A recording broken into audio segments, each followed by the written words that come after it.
There we go. See where that we're live.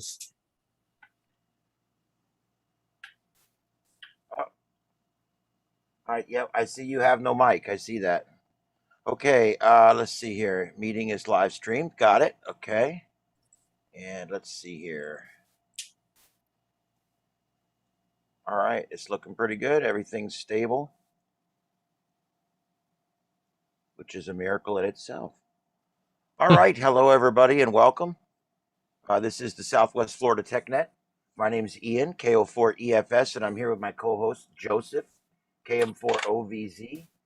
And we're going to start tonight with, we've got an announcement to make. I guess we'll start with Joseph's big announcement. Joseph is going to be moving, and we're going to start with that so he can let you know what's going on. This won't affect the TechNet.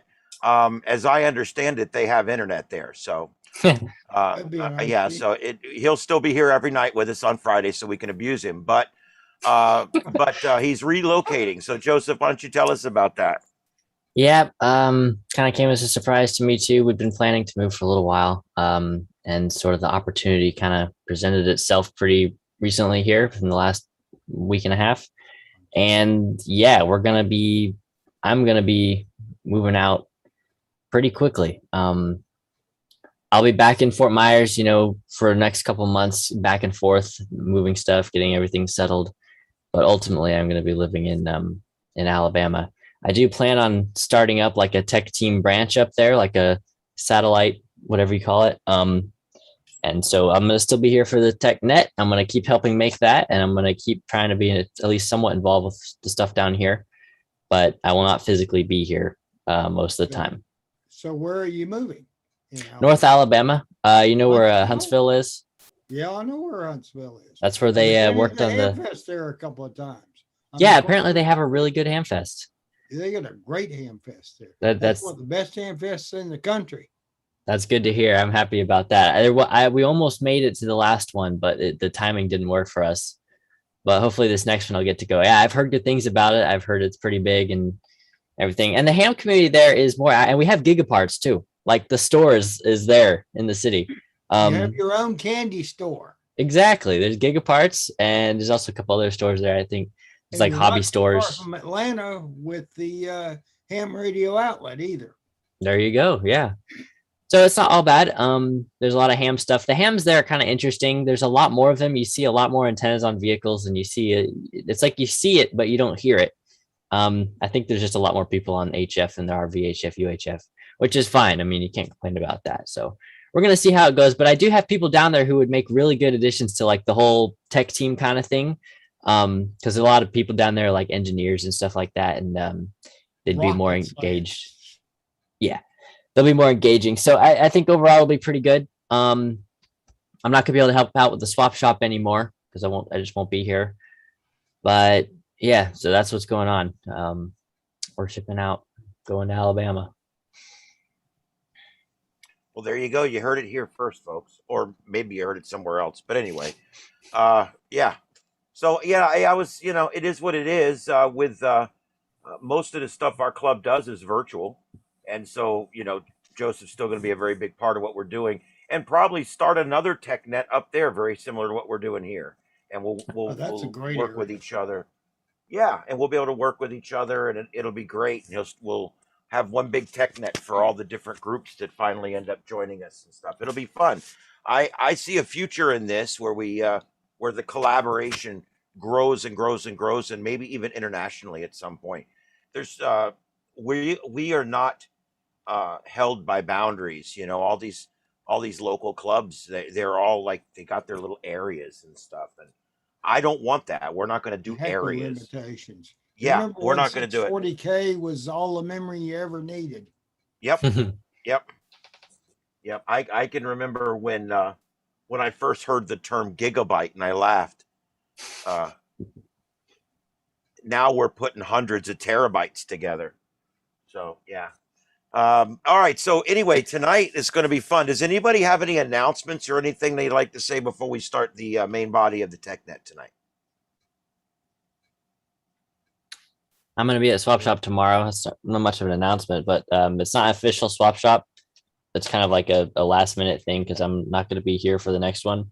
So if anybody wants to come and say goodbye or something, I mean, I'll be there at the normal So you time. guys are 11. gonna run a swap shop tomorrow?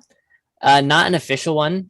Me, Joe, and Ian are going to be there at the normal time at 11 a.m. I'm going to be giving Ian some equipment. I'm going to be getting a radio from Joe, and we might actually be working in there for a little while. It's not going to be like an official one, but it'll be open. That's all I really got to say. Yeah, anytime the door's open, Joe will sell you something. So Yeah, we won't be there. We won't be there for hours. Yeah, we won't be there for hours. I'd get there right at 11 because we'll be there for a window of time there during the 11 o'clock hour. I don't know how. I don't think Joe's going to hang around long. So, but yeah. So there you go. Trying to think what else. If there's anything, we've got a few things coming up later on that I want to talk about. But as far as news and stuff, but not real active right now in the ham radio community. But tonight, Joseph came up with a wonderful idea tonight on what we should do for tonight's TechNet. And I'll be honest, I had nothing. I was going to do an open lines. As a matter of fact, some announcements went out even, and some people were told we were doing open lines. It was on the website for a while. But no, we're actually not. We're going to be doing go boxes tonight. I'm having a real hard time here. I don't see my screen button anymore. The share screen button's gone? It's gone. Nobody else is sharing their screen. There, man. I got it. Yep, I got it. Yeah. I was looking at the wrong bar. All right. Let's see here. Did it? Are you guys seeing the Yep. the blue screen? Okay. I see. Okay. Very good. All right, guys. Understand one thing. I got to tell you. I'm working out of basically a temporary setup here. My whole shack is taken apart, despite the screens you see over here. This is all stuff that's up and running, so I don't want to take it down to the last minute. But all the stuff in the middle here, all the radios, all my big computer, all the big screens, all taken apart. And I'm literally working on 2 temporary screens. And I normally have 3 32-inch monitors and then 1 standard monitor down here. Tonight, I'm doing all this on 2 standard monitors and 1 slightly larger monitor. So it's a little difficult to do all this, but it'll be fun. Let's see here. Tonight, we're going to be building a Go box. We're going to determine what kind of Go box you might want. What are you going to be using it for? Where are you going to be using it? Are you going to only be using it when you go, or are you going to be using it in the shack? Are you going to be using it in the front seat of your car? And we're going to tell you all the different options that you have there. And then we're going to choose what enclosure would work best. Because, when you're doing these Go boxes, there's a lot of different options. You can do it inexpensively at start and then eventually work up to something that's a lot fancier. But like anything else in ham radio, you can start small and work big. And that's what's great about it. We're going to talk about power supplies and supplying power to your radio and cooling systems. Cooling for radios is always important. And a lot of times we forget that when we're planning things. And we're going to talk about wiring and how we're going to do plug outs. A lot of people want to do plug outs on the side. It's really not necessary because you're going to take the back off anyway for ventilation. You can just run your wires right out the back. But we're going to talk about plug outs because a lot of people like the plug outs. And we're going to also talk about lighting and different accessories that you can mount inside your Go box as well. There's a lot going on. But after that, we're going to also talk about space weather. The storm is over. It was a hell of a storm this last week. And it caused some really cool and some really bad radio conditions. You almost had to kind of watch the bands and see when it opened up. Yeah, so I heard a couple of people say that there was some neat openings on 10, 12, and stuff like that. But also I was told that it wiped out 80 and 40 for a while. I couldn't even talk to Atlanta last night. Yeah, I believe it. I mean, these CMEs, when they come in real strong like this, and they really mess up the geomagnetic sphere, it basically creates a situation where propagation gets lost. We don't get it. It doesn't happen. But during the time getting in and out, a lot of times it will produce better propagation. People that say CMEs just totally ruin your propagation, I don't agree. it changes it significantly, and you got to chase it and figure out where it's at. Another amazing postcard weekend coming up this weekend, guys. Highs in the 70s, lows in the 50s. It's the perfect weekend for all that yard work that you've been wanting to get done. And no tropical threats. The season is drawing to a close, and it looks like we have escaped another hurricane season. And we're going to talk about, there is one big contest this weekend. It's CW Sweeps, and we're going to talk about that, sweepstakes. Oh, really? Yeah, that's this weekend. I don't do CW. I hate CW because that's what kept me out of ham radio for a very long time. I'm kind of kidding, but you know what I mean. All right, so anyway, tonight we're going to talk about go boxes. And I'll be honest, I don't have a big fancy slideshow tonight because there's really not a way to teach this like a class. What we're going to do tonight is just literally go on Amazon and explore all the different options that are available to you.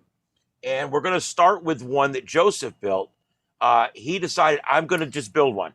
I'm not going to buy anything right now. I'm just going to build one with the material I have. And he built one, and it works. And so we're going to talk about that, show you that. Joseph, do you have that available to share, or do you need me to get that over here? I could share it. Okay, yeah, go ahead. Let me just give me one second. No, take your time. What Joseph did was he went out, he found the parts he needed, cut the wood, what he needed in the pipe, and put it all together. He's going to show you a picture of it, and then I'll let him explain to you what he was trying to accomplish and what he finally did.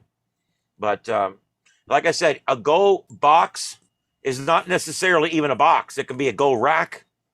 A Go frame. Honestly, it can be a Go briefcase. It can be a Go metal case, one of those $25 little metal cases that you can buy. I have one of those set up here. That's an old Comrex box that I bought off one of the guys at the radio station, Drew Steele, as a matter of fact. And it's a nice big heavy duty, like big super suitcase, like in the movies they'd put the money in. And I open it up, and I've got a spot in there where 2 radios mount in there with the power supply and everything. And it's really cool because you could take it somewhere and open it up, and there's room to hide 2 different magnetic antennas down in there. And it's basically a kit that's ready to go. That worked out pretty good because it was a case I already had. I used 2 pieces of wood to go across to mount the little radio brackets on so that the radios would sit on like a 20-degree angle. So they were looking up at me as I was using it. All right, here's Joseph. So I'll turn it over to him so he can explain to you what he did there. PVC pipe. All right. So part of this whole moving thing was transporting the ham radios. And I wanted a solution that I could set up in just, a few minutes and have all the radios up and running, especially if you have a whole bunch of radios like me. I've got like 5 radios that I want to be able to use all at once. And I thought, I'll make a frame and put them all in there. So this is made out of 3/4 inch PVC. We went to Lowe's and I just got a bunch of these 90-degree T's is what they're called that make up each corner. So it's got 3 little holes in it, and you just put all the pipes in there. And then in the middle is just a standard T that runs across. So you have 2 like bays pretty much. So that's the wrong order. Okay, here we go. So what I did was I actually used, I wanted to use proper like PVC solvent on these joints to make them, be able to be picked up without the pipes just going boom and coming apart. But I didn't have any at the house. Both cans that we had were dried up. And I was like, well, I'm not waiting to go to Lowe's again. So I actually just screwed it together. And that's almost a better solution because it's probably a little, that solvent stuff you put on these pipes is like really, really strong. Like it's not going to come out. But this kind of was a little bit easier to assemble because once you put that glue on there, that solvent on there, and you put the pipe in, there's no getting that out. With this, it can actually be disassembled. So I don't know. The solvent would have been better, but this is what I had. So it is screwed together, and the screws do stick out the other end, but I put some like what do you call it, some like putty on the end of it so that if my hand is moving around back there, I don't poke my hand. And then I have a piece of plywood that I cut in half, and I cut little notches out because it wasn't quite the right size, and that's just screwed to the cross members on there that make up the frame. And the pieces of wood do also make it more sturdy. It doesn't like bend or flex very much with the wood on there, and it gives you like the perfect mounting point for like all your radio equipment. So the next thing I did was I started putting the TR 7400 on there, and I actually this has little like holes in it. I zoom in on this. Yes, it actually has little holes. So I put a zip tie through the little hole. It's like a little bracket thing, and that goes through a hole in the wood and just zip ties underneath. So that will not come out even if the cube gets tipped over. And then we have the tone encoder right here, which is also screwed down, and like you can run your wires really nicely too. I ran these and I actually twisted them around the pole so they're not in the way. It is kind of maybe not the best solution to wrap them around the pole, because if this were to smash up against something, then you'd kind of be squashing your wires. But it's an RF joke. Yeah, almost. What did I do next? Yeah, then so this is the top looking down. This right here, this gray radio, is that Kenwood R5000 receiver. And I'm actually going to be given to Ian tomorrow. I'm going to replace this tomorrow with a TS440S, which is the same exact size and shape. It's like the same radio, just it has a transmitter in it. So you can see that fits in there pretty well. This black thing here is the FT8900 that I have. The head separates, so I'll show you in a minute what I did with the head. But I mounted it up here, and so you can plug in the cable really easy. The bracket is still used. It's still screwed down nice and tight, and that's not going anywhere, and it's got plenty of cooling. Here you can see the 8900 right here. I've actually attached it to the top of the radio. It's stuck down with 3M foam tape at an angle. I do want to actually make a proper like hinge for it at some point, so it's like actually attached, but this is the best I could do for now, was to actually just stick it down, and it actually works pretty well. This is the mic cord coming out right here, but the cable just goes up back here, plugs into this little port. It's wrapped around the post, the same as the tone encoder wire. Here it is, the finished product. So you can see here I've got a Citizens Band radio. It's mounted to the bottom of the top shelf using its little bracket. And then under here I've got the amplifier. All this stuff is attached as well. So if this were to tip, well, in the picture right here, this is not attached because I'm going to be removing that tomorrow. But if this thing were to tip over or go upside down, none of the equipment would fall out. It's firmly attached down. So the amplifier is here. It's on the bottom. I mounted it this way so that I could put a fan at the back or the front and have it blow through the fins on the amp, because the amp does get pretty warm whenever you transmit a lot with it. And the microphone for the CB actually comes and clips back here. I did order a bunch of new CB radio like mic holders, like the come with your radio, like this thing here. It's the same thing. I just ordered a bunch more of the brackets. So that hooks up under there. That's all set up, ready to go. Then we got the amp, and then we got the Kenwood here. That's mounted the same as it was before. And then I've got the 8900, and I actually put the little external speaker I have underneath here. It's mounted to the top of this, or sorry, the bottom of the second shelf. And that external speaker is like essential for the 8900, because the speaker in there is super tinny. It's like the worst speaker ever. I don't know why they built this nice radio and put a terrible speaker in it. And the radio is sitting over here upside down, so it's not really in a great spot anyway. But there's your external speaker mounted under there, and then the tone encoder and all that. And the microphone, I actually did put a bracket right here, which isn't in the best spot, because if this were to hit something, that bracket would probably get crushed or bent, or the wire or the screws pulled out. But it is like that for now. I'll probably build something else later so that I can mount them in a position that or like a removable bracket. That way, once this is in use, I want all the microphones to be easily accessible. But when this is in transportation, I just unplug everything. So maybe at some point I'll build like a little box to store the microphones in or something. That's pretty much the extent of this. I didn't take any pictures of the back. I should have, but I didn't. You can kind of just guess what's going on back there. But I really, really like this. The whole thing can be just picked up from the top rails here. It can just be picked up and carried. And even with all this equipment on there, I mean, it weighs like 50 pounds or something. Like, it's heavy, but it doesn't break. And it's perfect. I was able to pick this whole thing up and just carry it out to the car and just put it in the back of the car. It's like, boom, all your radios there. And at some point, I'll probably put like little LED strips under here or something to light up. I think that'd be pretty cool.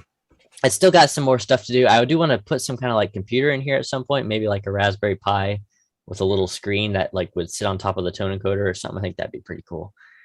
But I think this is super cool. I should have built this a long time ago. It's perfect for like field day, because I have this table here next to me that's like the same exact size as the bottom of this thing. So whenever I'm home, I just set this on the table. And whenever I want to take it out, I mean, the thing is, it's not just for in the field use. It's perfect for at home use as well. That's my main thing that I like about it, is that once you want to go somewhere, you just pick the whole thing up, disconnect your battery. That's the other thing that I still need to do. I want to get some of these, you can get these it's like a strip of metal with a bunch of holes in it and screws. So you have a bunch of screw terminals, and you can pretty much have like power rails. I think that's what you call them, actually. So you feed power in through one wire, and then all the radios can just be wired up to this hub, and all of them have power at once, which is something I really want to do. I need to get some of those, but it's just such a great solution for radios, especially when you have a lot, I think, because you can just pick the whole thing up and take it anywhere, and then take it back home and wire it up. I just think it's really cool. So that's what I did, PVC pipe. Oh, and the whole thing only cost like, I want to say maybe $40, if that, 35. The pipe was cheap. I mean, even now with the shortages, the pipe, I bought 2 10-foot sections of 3/4. That was like $4 a piece, I think, or maybe it wasn't even that. It was like, yeah, it was 4 even. So that's $8 for that. And then the little elbow pieces was just like, maybe $20 for all the pieces I got. And then the wood is just plywood. You could get that cut at Lowe's, and you could get it costs almost nothing. So it was cheap. It was simple. It took me like maybe 2 hours to build this. And that was because I was interrupted a lot while I was doing it. But just a really great solution if you want something. Obviously, it can be done better. I do want to rebuild this at some point to be a little bit more sturdy. But it's a great solution for a first-time Go Box, I think. That's the end of my thing. All right. Well, there you go. I got to tell you, my other camera went out, but that's all right. We're going to continue on with this one. All right. Let's see here. Oh, my screen came back on. I'll tell you what, I can't wait. There's like 3 or 4 components I just really want to replace out of here. Okay, let's go ahead and Dave. I wanted to go to Dave WG4K. He's showing us his unit there in the background. Dave, you want to tell us about yours? I don't mean to put you on the spot. You can say no. No, I'm okay. This is my 4th iteration of a Go Box. My first was nothing more than a power supply with a 2-meter transceiver strapped to the top of it. But my second Go Box, and I wish I had pictures to bring up, my second Go Box was in one of those, like the orange boxes, except mine was camo, and it had 2 shelves in it. And pretty much I had what's in this box right here. So then my 3rd iteration was one of these boxes here. It's an equipment box or a stage box or whatever you want to call them, that opens in the front and the back. And that was the purpose of going to that. My 3rd one was twice this size. This, I think, is, let me think now, 4 rack units high. And my other one was 8 rack units high. But anyway, a rack unit's 1 3/4 inches. But so it was pretty big and pretty heavy. And I got to the point where I decided I wanted to go lighter. Had I done a little more research, I could have found out that they build those with wheels and a handle, so you can roll it around, but I didn't do that. So this is my 4 rack unit high. In it, I have Kenwood 8100. Yeah, it's an old one. It's from a long time ago. And it's a dual band, dual watch, and it has a jack in the back for data, which makes it great. And so I can do the WinLink with that. And above that, you see a TNC. And I believe below that, you see an LDG tuner, 100-watt tuner. Well, actually, it's the 7000, which was designed for the IC 7000, but I'm using it with an IC 706. You can see the 706 is lit up there. And below the 706 is the power supply. I can't remember the nomenclature now. It's like a 1223 or something. Power supply made in Canada. And of course, there's 2 microphones laying on the desk. The little white strip, just I can't really point it out, but the little, maybe I can. Here we go. The little white strip right there, that is a shield. And behind it, I have a strip of LED lights. There's two switches over here on the, two switches right there. One of them is to turn on an exhaust fan I have installed in the back, and the other one is to turn on that light strip. And above it, you see two speakers. One is an amplified speaker, which has noise cancellation built in, so it's tied to the 706, and the other speaker is tied to the 8100. And since it's a powered speaker, in the middle, you see a little strip at the top there. It's got the power outlet for the power speakers and the two audio outputs. So in the back, I have another strip of lights to light up the back so I can see what's going on back there when I need to work on it. And I also have an exhaust fan. And the back comes off just like the front does. So it's open all the way through and allows it to breathe. So just like I said, this is my 4th iteration, and it's ready to go. And back to you, Ian, G4K. All right, thanks, Dave. I appreciate that. Yeah, that's a nice one. I'm with you on the weight and the size, but I'm going a lot bigger. I'm gonna get one with wheels and the pull-up thing that, like, you take it like a suitcase. I started planning mine at a U20 and realized that it's even hard to find them that big. I'm now down to about a U12 or U13 is probably where I'm going to end up being. A U is, like he said, 1 3/4. That's a U unit, whatever they call it. But that's the slide-in racks. They're 19 inches or so wide. Yeah, is it 18, 19? What is it? 19. 19. They're 19 inches. Yeah, they're 19 inches wide, and they come in 3 different depths. That's something you got to watch for when you buy your box. There's different depths. Even though the widths are all standard and the heights are all standard, if you get a U4, it's going to hold 4 units of whatever you put in there. Yeah. Now, a lot of your radios will not fit in 1 unit. You got to remember that. So if you're going to put a radio in there, it's not going to all fit in 1 unit. So you might have to allow for 2 of your units to be your radio slot where you're going to have your radios mounted in there. What I want to do, I want to go around real quick. Is there anybody else that has a Go Box they'd like to show us and tell us about? Wish I did, but I don't. Okay, well, I just wanted to see if anybody wanted to go there. All right, let's. What I want to do, I want to show you guys all the options that are out there. The Gator Box is the one that I'm probably going to end up with, but I may end up getting the knockoff Gator Box because it's a lot cheaper, and it doesn't say Gator Box. Yeah, this one's a Gator Box. Yeah, the Gator Boxes are nice. They're probably built slightly better, but the off-brand ones will probably get me by. But there's a lot of different things. Let me go ahead and share the screen so you can see it. Let's see here.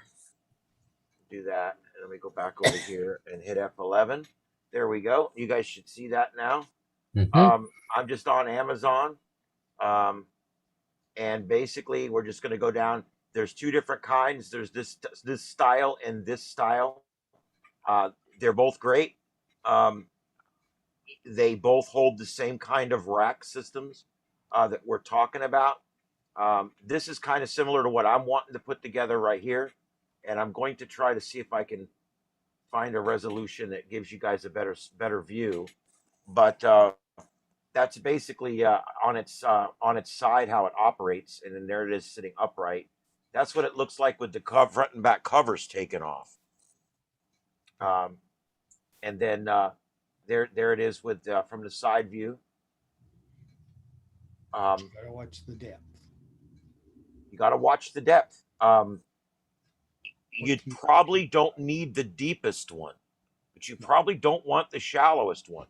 I've actually been looking at probably going with the middle one because the deep one's going to give me a lot of dead space in the back. I do want some dead space so that I don't want all my stuff crammed in there too tight. I like the fact that all the radios will end way before the back of the case, That way I got room to wrap up a few wires and stick in there or put whatever else I need to put in there. But there's other things you can get for these besides just shelves to hold your radios. They make drawers, they make slide out racks, they make keyboard racks, they make all kinds of different things that go into these or universal racks. Well, here, there you go. Look at this. Pick your size. Wow. 6U. That's not 6U. That's 6U. There's a 12U. 12U. Oh, yeah. That's the one you want? Yeah, if it gets any bigger, it's going to be a screw you because I won't be able to lift it. If you can carry a 12U around. Well, I'm sure with all my radios and everything in this thing will weigh 150 pounds. Oh my goodness. I'll have to get Joseph to drive all the way down here and help me lift it up on the table. So do you get shelves for these? You have to get like, what do you mount the radios to? You put in shelves, I guess. Do they have like universal shelves or something? Yeah, that you can... everything with these is universal. This is like here's your standard shelf that you can buy. That's a good one. That's a good short one there to mount your radio on because your screws go right through the holes. You can mount your radio bracket right on that shelf, and then your radio will slide nice and flat right on that shelf, and it'll breathe. And then your fins will probably hang over the back where they can get a lot of air. So that's what I would use right there for my shelving deck. Ventilation is important. Yeah, ventilation's important. As you can see, that stupid little thing there's $22. I mean, they really like this stuff. They like it more than I do. But anyway, and you can see how it mounts in there with other equipment. But everything is standardized with these racks, which is kind of one of the things I like about the racks is because it's all standard. You can the stuff you buy for this rack will literally work on any rack. I was hoping that there's the drawer. Oh. I would love one of these. Not this one. I think is a U2 or a U3. I only want mine to be like a U, probably a 2. But I want it big enough to hold all my radios and my chargers, and I want to have a flashlight down in there, and I want to have my little box with all my connectors in it, and all that stuff would go down in there. And the more crap you put in there, the heavier it gets. Well, I don't care because I'll find somebody that can help me lift it up on the table, or I'll sit on the floor. I'll bring a pillow and just sit on the floor next to it. But hand truck. There you go. But I would love something like this because one of the things you got to think about what am I going to need when I go to a shelter? I'm going to need a place to lock my stuff up temporarily. This gives you a place to put your wallet or your keys or your radio, whatever your portables that you're not using. I want to have a little secured metal drawer that comes in and out that I can lock with a key and walk away from my station and not have to worry about all my little stuff disappearing. It's a good point. Yeah, there's a lot of sticky fingers. This one's a little bigger than what I'm looking for. Yeah, as long as I got to measure it. If a Baofeng will fit flat down in a U1, then I'll probably get U1s because I'm going to put a piece of foam in there. So I have 3 radios that fit down in there. And then there'll be spots for the antennas. And then there'll be the other stuff will be over there. The chargers, the way I wanted to do my chargers is I wanted to flip those over. There's a shot of a big rack. Oh, it's got wheels. Yeah. And that shows the shelving unit at the bottom, or the drawer unit at the bottom. See, one of these would be good with the wheels on it if you had some kind of maybe a battery. If you had a really big battery and like the charging circuit and solar panel equipment, you could do one with wheels on it and have that sit on the ground next to your table. Let's do this. Let me change this. search parameters here. When I was searching for this, man, I found so many different things. I was kind of surprised. Look at all the different shelves. Oh, they're called server racks. Yeah, it's like with anything else. You got to get the right vernacular to get the right search results. Yeah. But look at all these different things you can buy. Those are blanks. So you can buy these and put your switches in them and your lights or whatever. Oh, nice. Yeah. I like that. Different kinds of shelves. Like I said, the short shelves works good because I want my fins hanging out beyond the shelf. Yeah, the back of the radio. Yeah, you want those fins like out hanging out over the end of it, so it's all by themselves. You can use all this stuff in repeater shelves too. See, that's what exactly. This same stuff will work in those repeater cabinets Joe's selling at the shop. This one here, that little short one, that'd be a good one for a radio because again, the fins would hang off the back. And then you got something like this that you might want to use for other things. This one might work for your power supplies too if you can bolt them down. And we're going to talk about power supplies in a few minutes and how we're going to do that. Here's an example of 2 shelves in a rack. You can put 2 radios, 2 power supplies, whatever else you need there, your drawer down there, and maybe have one more thin one up here at the top where you could have all your switches and your lights and your things like that. Some of the things you need little 12-volt switches for and is going to be, oh, there's a cool enclosure. That's for putting your pets. Yeah, that's for when you bring your pets to the shelter. Yeah, but there's let's see here. That's a cool one.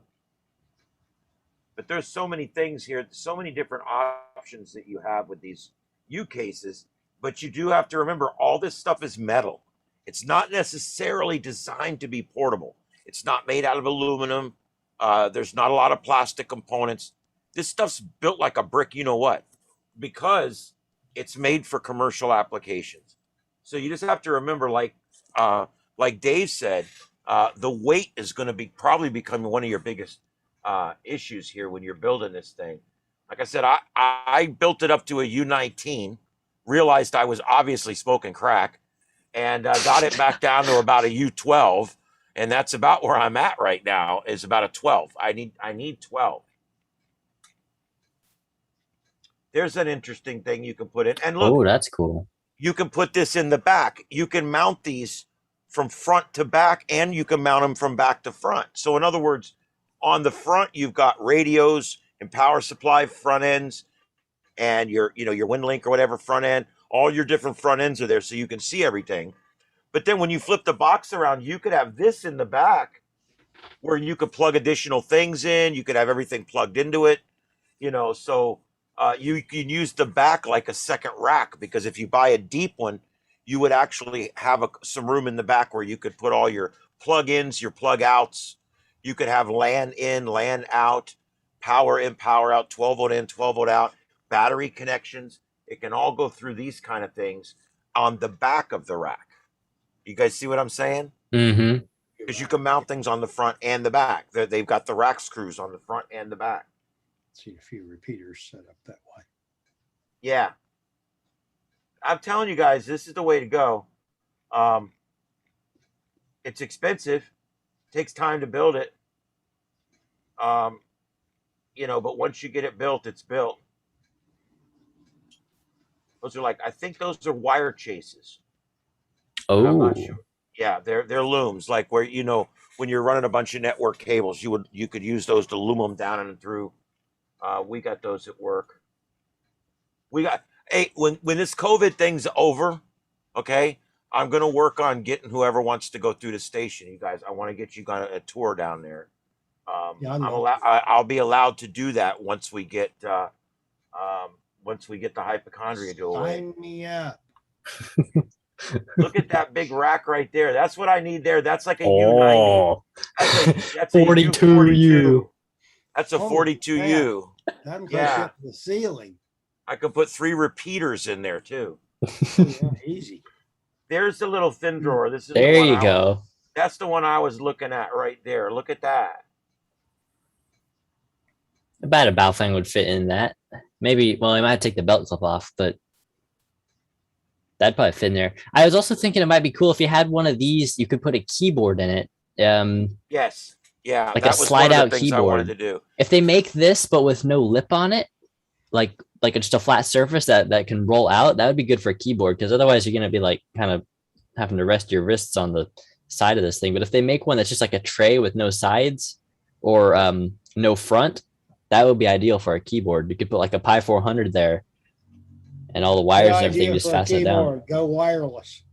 There you go. Yeah, perfect idea. That works good for the keyboard. What I was actually looking at and doing with this is using one of these drawers and having a keyboard and there'll be enough room to put the mouse next to it. Although you wouldn't use the mouse in the drawer, but it would be a spot there for it and the mouse pad and everything. And then you could 400 would fit in there.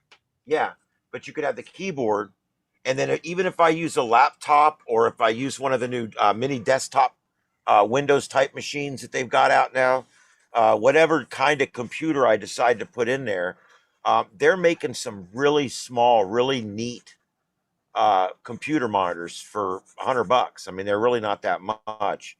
And I've got some used ones. I got this great one right here that I'm using right now. There's one really good one here that I bought at a thrift shop for $8, and it has 19 by something resolution.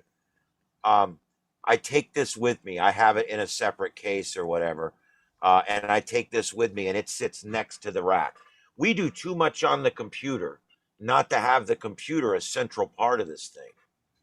And so I've got to build the computer into it without making it too heavy. And so what I was looking at was those Windows, they call them micro desktops. I know what you're talking about. They're about an inch tall, and they're about 4 inches by 5 inches or something, or 5 inches by 5 inches. Yeah, Nook. Yeah. Yeah, one of those. That You or can- an ITX form factor. Yeah, you can buy them for a couple $100. Look up Nook, N-U-C. Yeah, either look up Nook or ITX, one or the other. There you go. That's it right there. Those are a Until lot Nook. more expensive. Yeah, well, I'm probably not going to get that one at $539, but Oh, most ham stuff will run on a Windows XP, so we're not talking about needing a lot of power here. But i3 would be the biggest you'd need. But Yeah.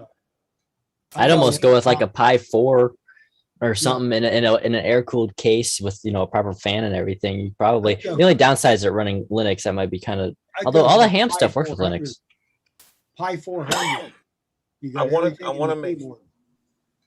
yeah, I want to make sure it runs everything I want to do, because my box I'm going to use for contesting, and I'm also going to use for hunting. I'm going to use for activating and Yeah. contesting.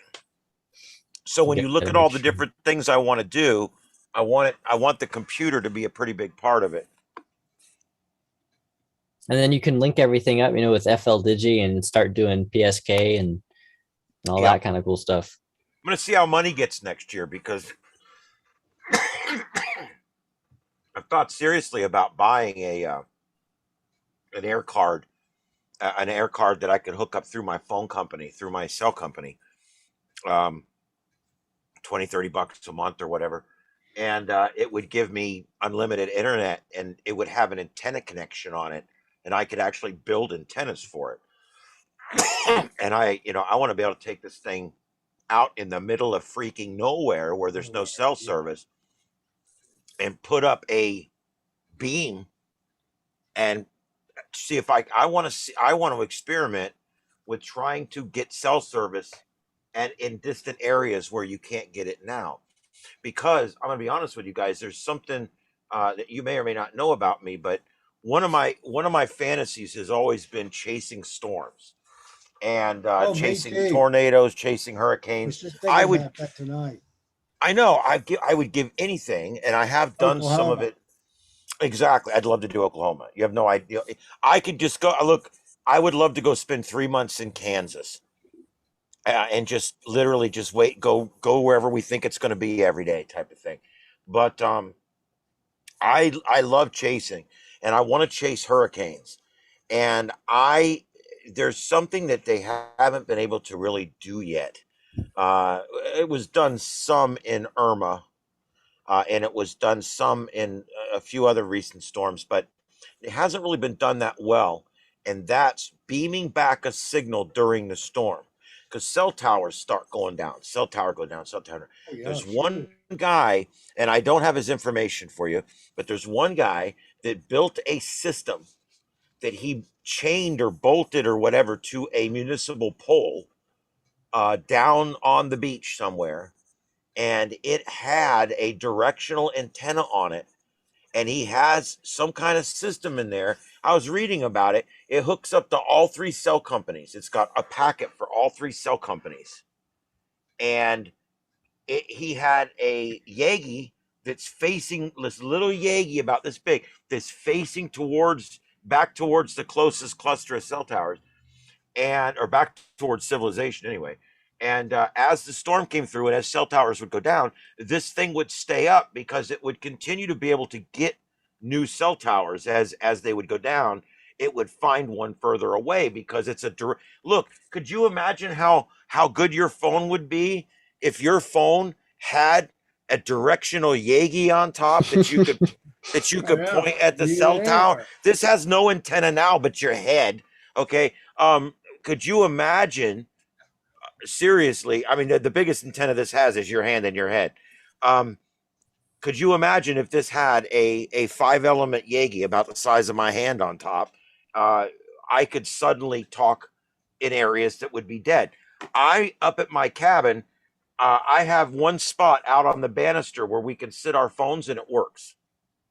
So what I have to do, literally, is I have to go out and sit out there if I want to use the phone or the computer. So what we've done is I bought a phone receiver for $10 and a long cord, and I ran it up under the house and into the house. So now when I'm sitting inside the house, I got my cell phone tethered with the tethering turned on, the Wi-Fi, and I put that out there and I plugged this wire into it. And so now when I'm sitting inside my cabin where it's nice and warm and it's not snowing, I can pick up this white phone, hit the button, it goes bink, and I say, call Joseph. And it will call Joseph, because it's just like having a headphone hooked up to my phone. It's just a long cord that plugs into the headphone jack. And it's a headphone thing. They're really, really cheap. And it solved a lot of problems with me. Receiver 4, headphone. See if I can find it real quick and show you. Yeah, there it is, I think.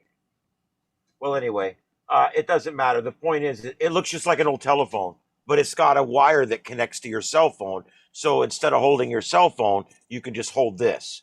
And then I just put a really long wire on it. So now when I'm in my cabin, my phone can be way out on the banister where it has to be, but my cell phone works because I can talk on this handset, and my computer works because I got it hooked to the Wi-Fi. But it would be so much better if I could just put an antenna out on the banister, like a little Yagi, that would give me a lot better internet, a lot better service, quicker internet, and I could run that in and maybe even put up some kind of passive antenna where I put up a little dipole inside the cabin and hook it up passively between the two or something. I've been looking at some really cool ideas, but I always come back to the same problem. My cell phone doesn't have an antenna jack on it. And so Yeah, I always it does. So what do you do about that? used to. I don't know why my Gotta get a repeater. Yeah, or something. Why my display just went out? What's going on here? Uh-oh. Oh, hey, it's back. Weird. Now you got to get one of those repeaters they make for RVs, where it's got an external antenna and then a second antenna that goes inside the cabin, and it's got a beefier antenna for the cell side of things. and then it just repeats that cell signal like a normal LTE. Like it kind of, the phone thinks it's a normal tower, and it Right. connects to that and uses it. And those are great because you can put your own antenna on there. So you could put on the roof of your cabin like a proper beam, or just on the porch or something, just a beam faced towards the tower. And then this thing, your phone would see it as a normal tower, but like with a strong signle. And Yeah, then you can do that. that's what You I know, need. I didn't even really know they had that, so you told me about that a while back. you know what else? Old like flip phones. They had removable antennas, and it would you could unscrew it. Right. The connectors they used were probably not standard, and you'd have a hard time building something that could connect to it. But if you could maybe take apart the antenna and wire something on directly, you could take a flip phone and make a directional antenna for it. Although that, I mean, that'd be kind of like having the, unless you had it on a wire or something, you can't have it on a long wire because then you have a lot of losses. Yeah, But and you look really funny walking around the mall with that thing. But you take a left turn and your signal goes out. ET.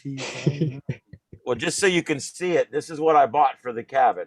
Oh yeah, I've seen one of these. Yep, and it's a cheap thing. There's not, it's just a cheap thing.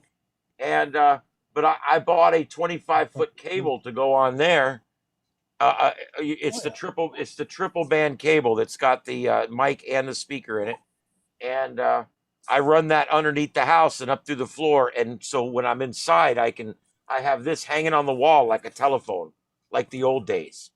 I literally made a little rack and it hangs like the old days on the wall. And if I need to use the phone, I just pick it up and use it. If I hear it ringing, I pick it up and hit the button and it answers. Wow. But yeah, it's a pretty cool little thing, really. Anyway, there you go. That's that. Little off subject. Did you see the video out of Hurricane Sam? The guy No. with the boat. Oh, that's slick. What was it of? What was it about? It was a boat thing they had made, kind of a drone, but it floated, and it showed video out of Hurricane Sam. Look online for it. You'll see it. Was the hurricane like out in the ocean, or was it when it made landfall? No, it was in the middle of the ocean. Oh, Hurricane Sam never made landfall anywhere. It was a fish storm. But when was this? When was a couple of months ago. Oh, okay. This thing was like 140 miles an hour, and they had this drone boat out in the middle of it. Showed the video out of it. It's pretty neat. Wow.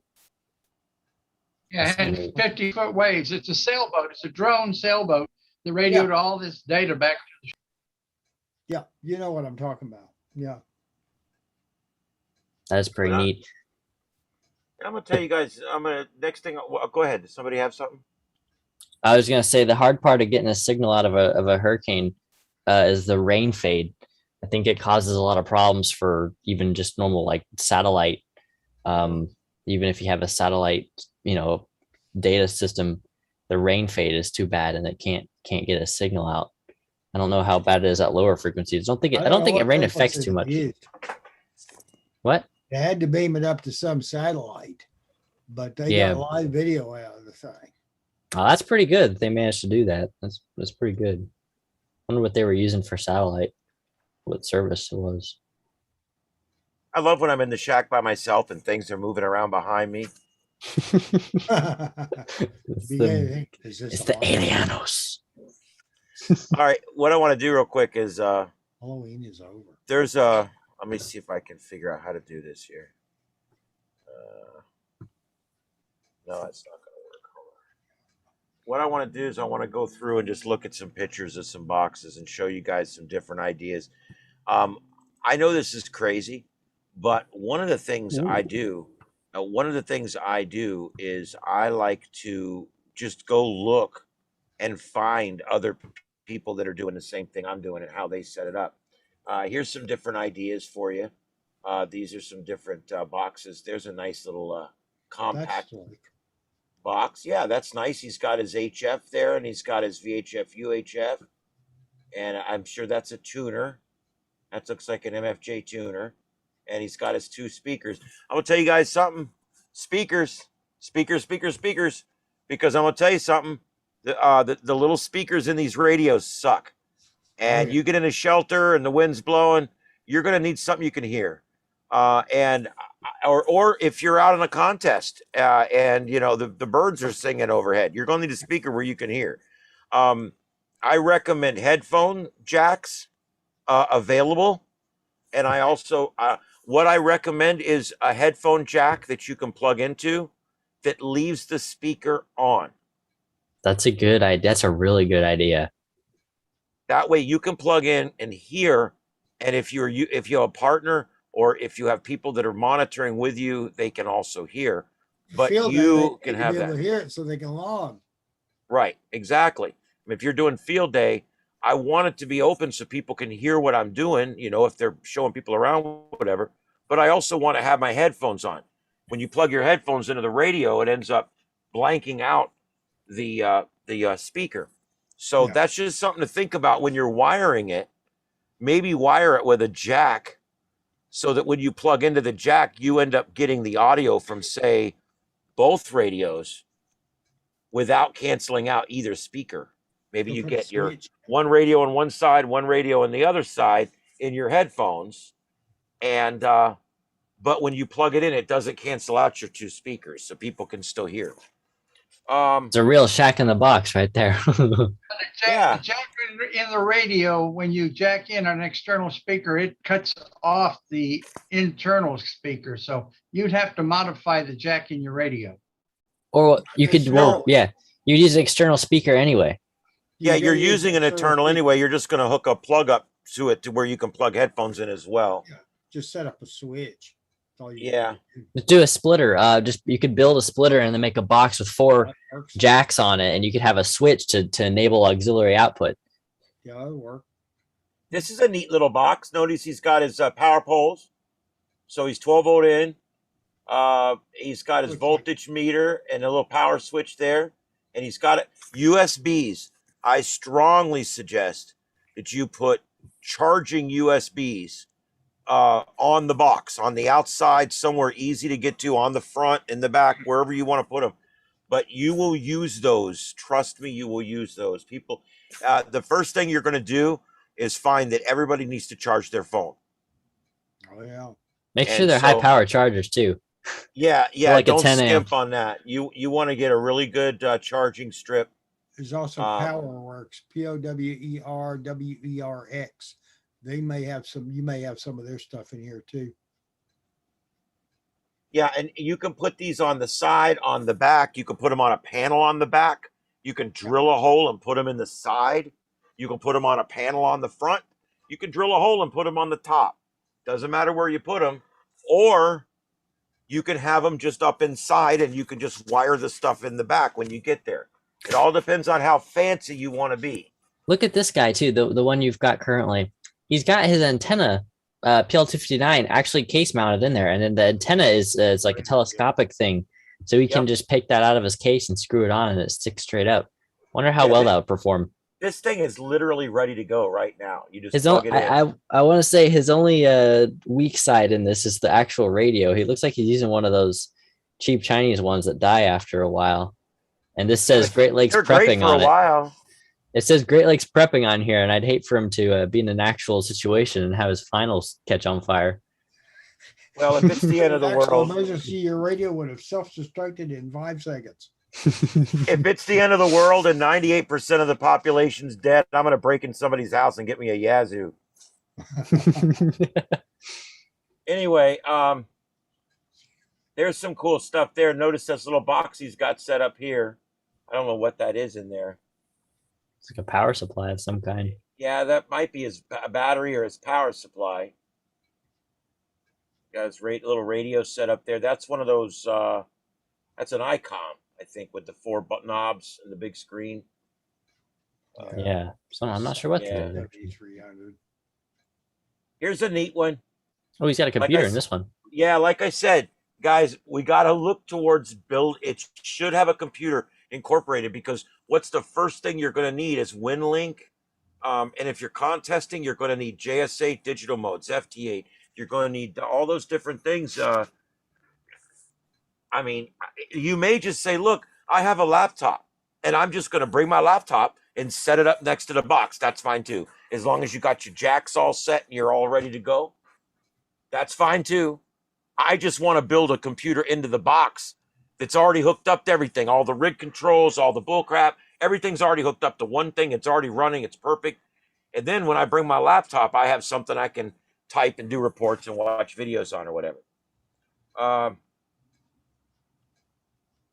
There's a little Chinese one. Those are $85. They work for about 9 months, and then the fire comes out the back. I've had 2 of these. The magic smoke. You might get through 1 or 2 hurricanes with that if you're lucky. Yep. Now here he's got like a power supply strip up here. I like that. Yeah. Nice. Yeah, that's kind of nice. You guys know what want to know how to find really cool stuff? I'm going to tell you guys right now, it's marine stuff. It's a little more expensive, but they have exactly what you're looking for. Let's see.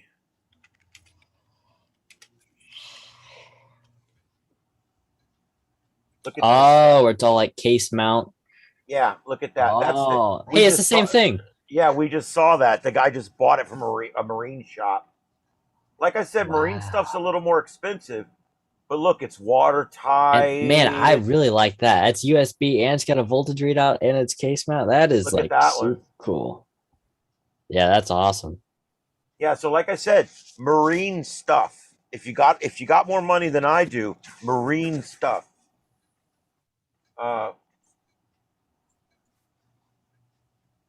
You can even go on the cheap. You can put you a 3 cigarette lighter plug adapter on the front and then just plug in what you need, like this. This gives you your voltage and it gives you two USBs. But yeah, when it comes to this kind of stuff, when you type in marine, you start getting this really cool stuff that has like the water caps on it and things like that, which is probably more what you're looking for if you're building a Go box. That's kind of cool. I like this little cluster. That's pretty slick. Yeah, it's 12-volt plug, and then you got 2 USBs, voltage meter, and a switch. You're probably going to, when I first built mine, or when I was thinking about building mine, I'm like, I got to build it. I got to have some switches. So you can also get, this stuff also comes with switches too. And look at this. Oh, how pretty. That would look really cool on your Go box. Mm-hmm. And you could have your LED lights, your back LED lights, your fan system. That's your fancy. Radio 1, Radio 2. This one can launch the missiles. This can be for the shields. Like I said, a portable enterprise. Yeah. And this one here, once you hit that, 30 seconds later, and once you hit it, there's no way to stop it. Self-destruct. All right. Anybody names that episode, you get the award for the night. All right. Original series, The Doomsday Machine. You guys suck. All right, so yeah, this is a little cute one. Look at this. I like that. It's Mission Impossible, and Mr. Phelps is the one that got the message about self-destruct. Yeah. Yeah, I don't know. You're probably right on that too, but I was bringing us back I used to love those. I was bringing us back to the last 10 minutes of The Doomsday Machine, the best Star Trek episode ever made. All right, let's see. Yeah, they got little 3-switch ones here and all this stuff. Now, where else can I find switches? Well, let's see here. Let's type in the word police switches. Oh, hey. Ooh. Yeah, same thing. You get little boxes with switches if you want those. These are all 12 volt. So this is another great way, you can find different things. I typed in police switches, and look at all the really cool switch boxes you can buy. Wow. And blinking lights for your chase mobile. Oh man, I need a light bar for my Go box. You can buy anything you need to get arrested right here. I don't think Carmine Marcino would approve. Carmine. Carmine. But yeah, there you go. These are like waterproof switches for like boats. Look at these. These are pretty cool. You mount that in there just like you would a radio. Yeah. You see? But I'm kind of wanting to show you guys that that you can find the think outside the ham radio box. Think outside the go box. There's police. There's switches with the built-in meters again. Oh, hey, that's kind of cool. Yes, it multimeter. What the hell is that? That'd be That's cool. a power meter for something. That looks cool. You could just like Velcro right on the front and plug it in. Oh, it tells you how much current a USB device is pulling. See, this is out Type C. Yeah, no, that's cool. I get it. Yeah, I like that. That's neat. All right, so there we go. Let's see here. Yeah, there it is again. It's a tester. Yeah, you're right. It's to test how much something's using. Now, let's talk about this while we're here. Oh. Fuse panels. Fusing. Fusing is easy. This is all you do. Look at this. It goes right under the terminals. Or you can get the kind with the blade connectors. It doesn't matter. But here, let's do this. 12-volt fuse panel. Yeah, any kind you want. Look at that. You can make it look really pretty for about $21. And you just hook all your radios up here. Positives, negatives. Boom, boom, boom. Or, I don't know. I'm not sure exactly. Yeah, those are negative up there. Negative, negative, negative. That's your negative stuff. And your positive goes in here. And these are all your positives, and they're fused. And that's a really nice unit right there. 21 bucks. And no connectors, no nothing. Your wires go right underneath the little stamper thing, and you screw it down. And you're all set to go. And you put one of these in there. Every single thing gets its own fuse. You want to use just the right fuse. Go to each radio and put the right size fuse. If the manufacturer says it should be a 10, put a 10 on it. If it's blowing a 10 and the manufacturer says it should be a 10, put it on a different 10. And if it blows that too, I would suggest getting that radio tested or on a meter or something. Because if it's pulling more than your manufacturer's recommended amperage, something's wrong with it. The finals are about to go out or something. I don't know. I'm not my specialty yet. Look at all these different options on fuse panels. That might be all you need if you're building a small box. Yeah, you don't need a real big one. Or you might want a big one. And don't say, oh, I bought that one because I like the color of the fuses. Because the colors of the amps, you guys know, or the amps, you guys know that. Yeah. Now, notice some of these are minis and some of these are micros. Yeah. I don't like the micros. If I'm building a box, I'm going to get the minis, but not the micros. I don't want those little teeny blades. These are much easier, these regular sizes. You want to buy the size fuse that you can drive into the 7-Eleven and get a replacement for. Right. Yeah, car fuses. And currently, both of the fuses I'm mentioning are both currently available everywhere. You guys know there's the little colored blade fuses that are big. They're about 3/4 of an inch wide that look just like these here. And then there's the mini blades that are about just under a 1/2 inch wide. And that's these, I believe that's these right here. They look almost the same, but they're much smaller. Yeah. Okay, see, this one's kind of cool. It's got little lights to let you know which circuits are active.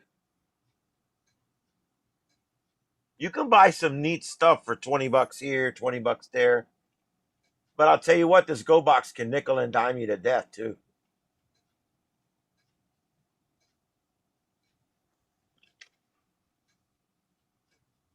Now, all right. Does anybody have any questions on anything so far that we've gone over? Or can I look up something or tell you about something? Let me know. Oh, go for it.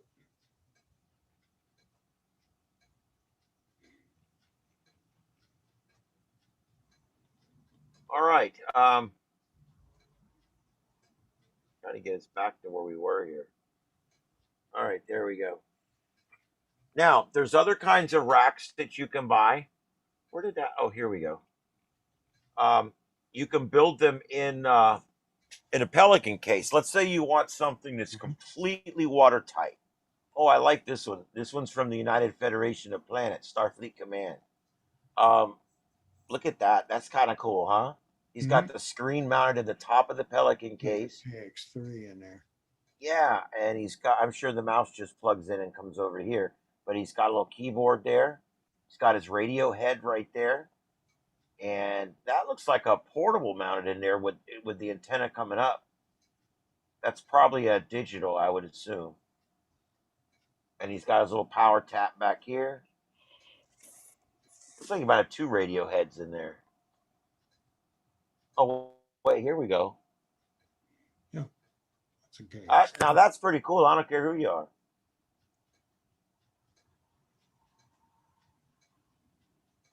Oh, that one's kind of cool. That's that one we saw earlier. Look at that, Joseph. That's in a very small box, dude. Everything's been really small on that.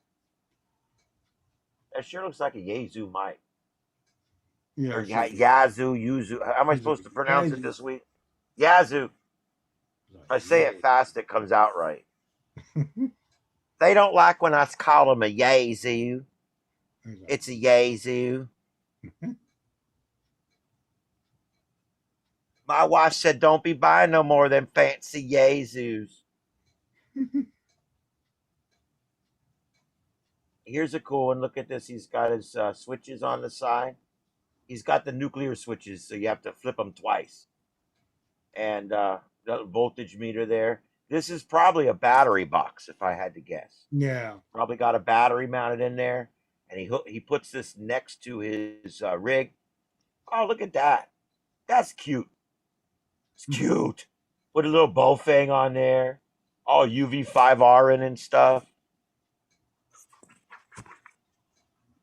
Got a clock, little clock on there. That's cool. That's a neat idea, right? Surface mount marine clock.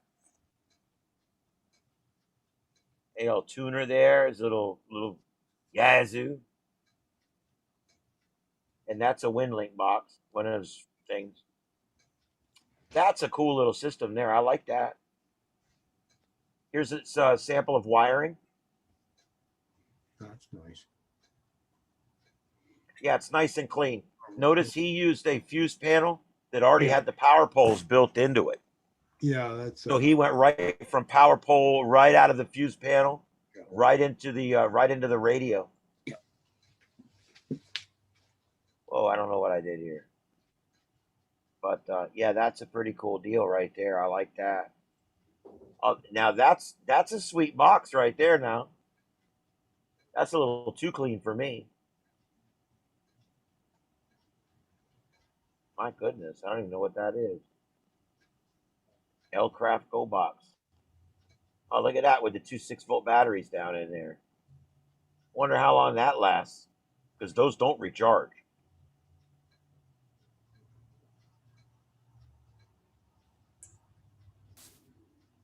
There you go. There's the wiring again with the power poles. And nice little setup there. That's all on a shelf rack. Notice the shelf? That shelf goes right into a U-rack system. That's compact as hell. I'm going to tell you what, compact is wonderful. Gotta love compact, right? But cooling's a bitch with compact. I'm just telling you. The more nicer it looks, the less it can breathe. So just keep that in mind. If you're going to make the front really tight and really beautiful, you might want to consider drilling a hole in the side and pumping some air in the sides, and then that way it can go in the sides and out the back, maybe. Because if the front's completely full of everything, you might want to, like I said, use the sides to bring in air. they make these little fans. I got one right here, but it's being used right now. All these little fans. Where I had another one right here. These little computer fans. You can buy them at the swap shop. You know the little fans you pull out of your computer? They're about this big. One side always has a metal grill on it. All you do is mount that right on the inside of your Go box, and you take the metal grill and you put it on the outside of your Go box, and you screw it together. And now you've just put a fan on your Go box. You just cut a round hole, put the square fan on the inside, and the metal framing that was on the fan on the outside. Put your screws through, and you're done. It looks professional as hell because you've got this neat little grill on the outside. And I have one right here. I wish I could show you, but it's hooked up and I'm using it. I can't get it up to where I don't think I can get it. The camera can see it, not without screwing everything up. But it won't work. Okay, that's all right. The wire's not long enough. But anyway, it's a little computer speaker that has the little metal grill on one side. And like I said, you put the speaker on the inside of the box. That way it doesn't get snagged on nothing. And you put the grill on the outside. Okay. I haven't seen that yet, but if I see one in here like that, we'll bring that back up again. There's one with a little mini laptop in it. He's got a little weather station in there. That's kind of cool. Hey, he's got 8900. Yep. Yeah, there's your 8900. That's a nice little setup. That's in a Pelican case. Why Pelican cases? They're waterproof. If you put all marine stuff in, like if you buy the right stuff, your box will pretty much be waterproof, or at least very water resistant. Yeah, those cases are really good. Here's what the back of mine's probably going to look like.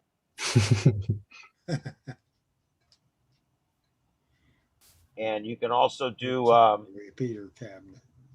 Yeah, you can also do solar. Here's one made into a top mount box out of an ammo can. That's pretty cool. Got the antenna right there. That thing's ready to use just like it is. And then all you got to do is just put the mic down in there, put the wire down in there, take the antenna and put it down in there and close the box, and you're done. That's already pre-manufactured, and I'm trying to think who it is. Well, let's click the link. Quicksilver Radio. I think free shipping. It's now in effect. There you go, $379. No, it's a complete box. It's out of the box. Yep. Wow. It's ammo can. 2 amp. Ammo can. You can have it in olive drab, desert tan, or tactical black. Oh, I like the tactical black myself. I wish they did. The choice of radio is always these Baofengs that cook themselves. It's like it's a TYT.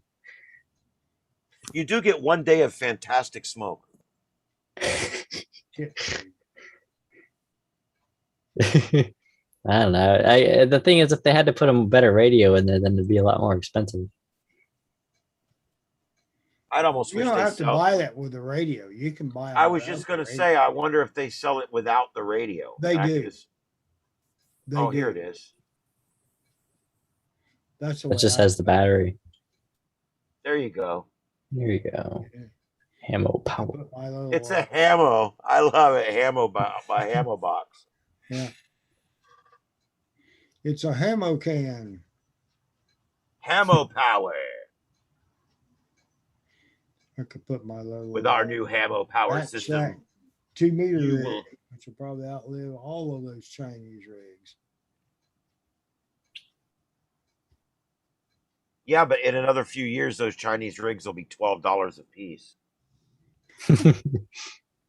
You'll have to carry several of them so that when one blows, you get the next one, throw it in the trash. They're going to have to make like a removable finals thing, like a hot swappable transmitter circuit. Radio, you know. That's a very clean radio in the trash with it. That is very clean. Yeah. It's an older install, but it's a very clean install. I like that. It's nice. Wow, there's some portable op. Where's the table? Well, it's under there. That's wild. It's good. They got a camouflaged tablecloth. They don't want to be able to see dinner. That stuff is just floating. There's no That's- table. Look at that. It That's actually pretty looks cool. like a bad salad. Yeah. There's a lot of spaghetti chair. That's a cool one. They got the transparent. Yeah, that's pretty cool. Okay, here you go. Soft side. Oh, Let's go soft side. that's a Interesting one. Yazoo 817 or 18. Yeah, I think it's an 817 maybe. Yep, that's either 817 or 818. A little Elecraft T1 tuner in the background there. Very tactical. It's a man pack, so you ladies don't look. He's got the Baofeng with tactical battery and telescopic giant antenna. It's always funny to see people with those. They work, but the thing is you need to pull it out and tune it and then use it. Yeah, I bet most of them don't know you're supposed to You do got that. to analyze it. You got to, put it on your analyzer and then pull it out until you get like the desired wavelength or whatever. You just gotta put markings on there for. Exactly. Yeah. That's kind of sweet. I used to have I still have a telescopic HT antenna. They're pretty good. They perform very good, but they have to be fully extended. And it was solid, and so I actually sat on the radio one time, and it broke the connector on the antenna because there's just no flex. Yeah. It Well, there's a detailed- hell of a rig there. He's got it there. I'm sure this is all. See, he's got shelves here. Yeah. Was drawers? Big drawers. He's Yeah, got those- two they got drawers. two drawers. And then this is all power stuff, I guess. I see 220 volts and that outlets there. There's an inverter on that. Oh, Yeah. that's pretty good. He's got another one of the 817s with the connector on the front. What are those? Yeah, it's a QRP radio, isn't it? Yeah. Wonder Think if you so. could plug a coffee pot into that inverter. Probably drain your battery pretty quickly. Yeah. Oh wow, that's really compact. It's all in an ammo can there. Yeah, that's one of That's those. TYT. Yeah, That actually almost looks like Kenwood or something. Ooh, he's got a TS2000 in there. That's a TS2000. That's pretty good. Oh, he's got a 4100 as well in the center there with the white screen. Icon 4100. yeah. That's pretty good. I want to do this. I want my call sign stamped out of steel and put on the top when I'll illuminate it with light. Yeah. Oh man. Yeah. I guess this is the equivalent of putting like underglow on your car. Make sure it's luminescent and you put a black light on it, it glows. And it Oh man. Yeah. I don't bother doing anything with my car, but you should see my go box. There's shows you the power poles. And the thing is, you know why that's like that? Probably is this one's input. Ooh. They'll have input Solar and panel. output or solar. And that Solar way panel, he might have his solar converter in here. And so he's got solar in, Charge control. 12 volt in, and then he's got two 12 volts out. And then he's got 12 volt out here. And that might have batteries in it too. This may just be his power and conversion unit.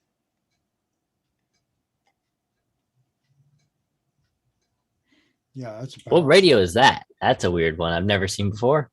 On the upper right hand. That's a TS480. I got one right here. Oh, Yeah. looks kind of funky. Funky talks. All right here. There you go. Pretty good little radio. Hadn't been on in a while. I like the lights on that one. That's what I need to do. Yeah, I'm definitely putting LED lights in inside mine, inside in the back, but also along the front like that. So You know, it would be yeah. cool. If you're doing like what I did with that Raspberry Pi and breakout board, where the microphone actually goes through the Pi first before ever reaching the radio, you could have the lights switch modes whenever you key up. You have the lights change color or something. Oh, that's pretty cool. I mean, kind of useless, but It'd be kind of cool. Key up, it turns red. You know, useless can still be fun. Look at government. Um, It's not so much fun. Oh, It's did I like say all that the out money loud? flushing down the toilet by the trillions. yeah, It's a that's cool in like one. a soft-sided zipper dealing. I don't know about these soft things. I'd be worried. The hard I is think kind I of. would too. I want something a little more. Well, Oh, it's another it, it's 8900. still it's still in a hard case. It's just not got the steel wrapped all the way around it, and Oh, there that's we go. got to be a lot lighter, dude. Probably so. Another And that has a little 8900. pocket. The third 8900 we've seen today. Oh yeah, well those are popular radios. I almost bought one of those at one time. Ooh, that's cool. Got 7300 in there. And he's got a. What's That's this flat? So I see the tuner and power supply. What is this printed on? That's That a dummy load. that looks like a dummy load. What? Dummy So load. I why got would one. you want that in your go box? Good question, but I don't know, man. When I'm operating, I leave the dummies at home. Geez, you could exclude all of Washington D.C. doing that. Politics.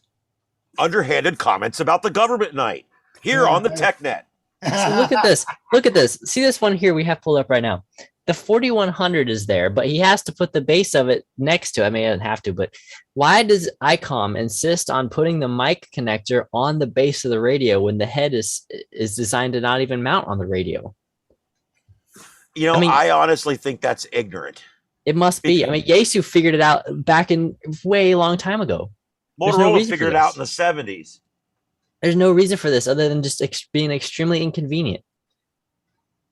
I mean, I don't get that. I really don't get that at all. just put it on the head. Because you want to be able to put that somewhere cool, somewhere out of the way. Well, you've just restricted it. Now it has to be 5 feet from the driver. Or you have to buy an extension. Which, There's I mean, probably the reason. Now these boxes here provide even a higher level of protection. oh, wow, you could these- drop that off a building and it'd survive. Yeah, That these stuff are- looks like it's combat ready, you know? Yep. And it's not that expensive. Gator makes this kind of thing too.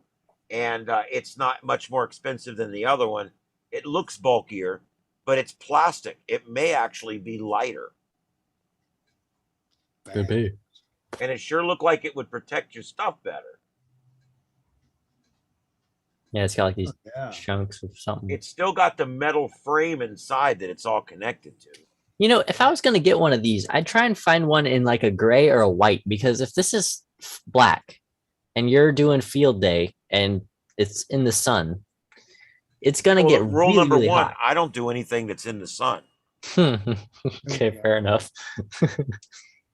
I mean, no, but I get what you're saying. If we're ever in direct sunlight, that the heat would become a problem. That's a cool little setup. It's old. Yeah, it is. Still, it's pretty good though. Got Windows 98 going on. Blue screen to death. That's a cool little battery box going on. Yeah, that's nice. See, that's like a, you know what that is? That's a marine battery. That's a regular Oh. 12-volt marine battery inside a marine box. And he's mounted a little power pull-off thingy dealy or regulator or whatever this is. Yeah, and then he's got a little fuse panel. So now he can sit this on a table and 2 or 3 guys can hook up to it right here. Yeah. It's pretty cool. Drain that puppy right now. All right, look at that. That's kind of cool. There you go. Yeah, it's like a flat. I like how they have the fan and they put a little cover over it. I think that's pretty nice looking. Yeah, that's what I was talking about earlier, where the fan's behind the panel, but the cover's in front of the panel. You see what I mean? Yeah, it's pretty good. And it looks clean. All you've done is drill a hole in your panel and shove an old computer speaker in there, but it looks like you've done something. I've actually What's this? I have 2 of these stepper cases. I have 2 of these from when I did paranormal research, and they're both in great shape. And I thought when I saw this at first, wow, that's a pretty cool idea. Let's see what the website associated with it says. Oh, wow, a lot of stuff there. But yeah, this is pretty cool. If you had a system where you wanted to have a couple of batteries, like big deep cycle batteries or something, you put them down in this bottom one, have all your parts and stuff in the middle one, have your radios mounted in the top one. It's kind of cool. And then once you get everything set up, you can close it back up, and your radios are like their own little table sitting right here on top, in the top of this opening. I wish this opened so you could see it. I'm just clicking links here. God knows what's going to come up. I ain't allowing nothing. All right. Well, we tried. Oh, crap. Did I just close my... I think I did.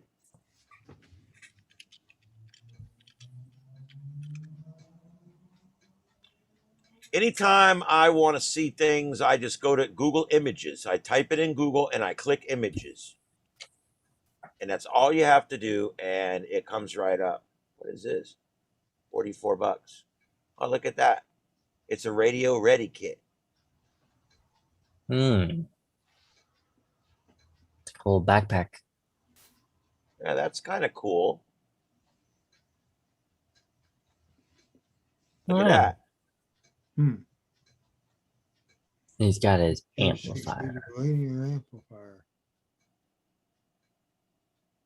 That's pretty cool. You could even shove maybe small children in there.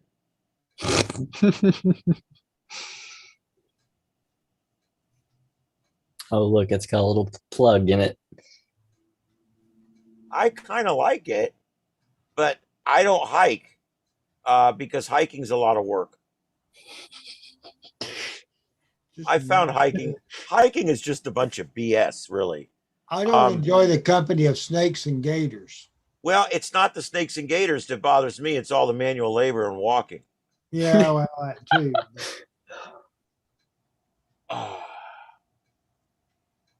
That's a cool When I little was setup. in Georgia, they used to like to go to parks and stuff, but about the worst thing you'd run into there'd be a bear. But down here, you got snakes and gators. I think no thanks. Look at these. These are nice go boxes. Yeah, And look at these little pockets here to hold his equipment. Those are just bank bags that he's glued on the lid. Yeah, that's pretty The good. only They're thing I don't literally like zipper about bags. that kind of stuff is you're not ready to operate. What do you mean? Because you got to set up a bunch of stuff to get it going. Well, yeah, I mean, I want to strike a balance between how long it takes me to set it up and how functional it is once it's set up. Yeah. Ooh, that's I like going to be ready to go. these setups are kind of nice. Yeah. Because you can sit this on the table like that, and now you're looking at your radios. Yeah. So you're most of the way there to set up. You hook up your antennas and your power supplies, and you're ready to go. Now, that's pretty slick. Oh, he's got a signal link. Yeah, that is pretty cool. That's a Yazoo rig, and I think it's strictly HF. Big old Yazoo. A Yazoo.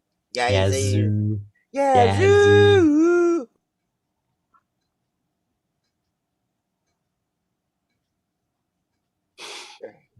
That's a new one. A 703 or 706. Shack in a can.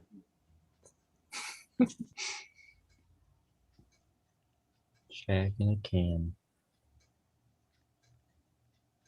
Gotta love the shack in a can. We already looked at that one. Yeah, there's some really neat stuff in here. Let me get down. We've already looked at some of these. Anyway, does anybody have any questions? Please speak up. Don't be shy. There's only about 12 of us in here. I guess this wasn't a big interest tonight, but that's okay. It certainly is a big interest of mine. I have to be honest.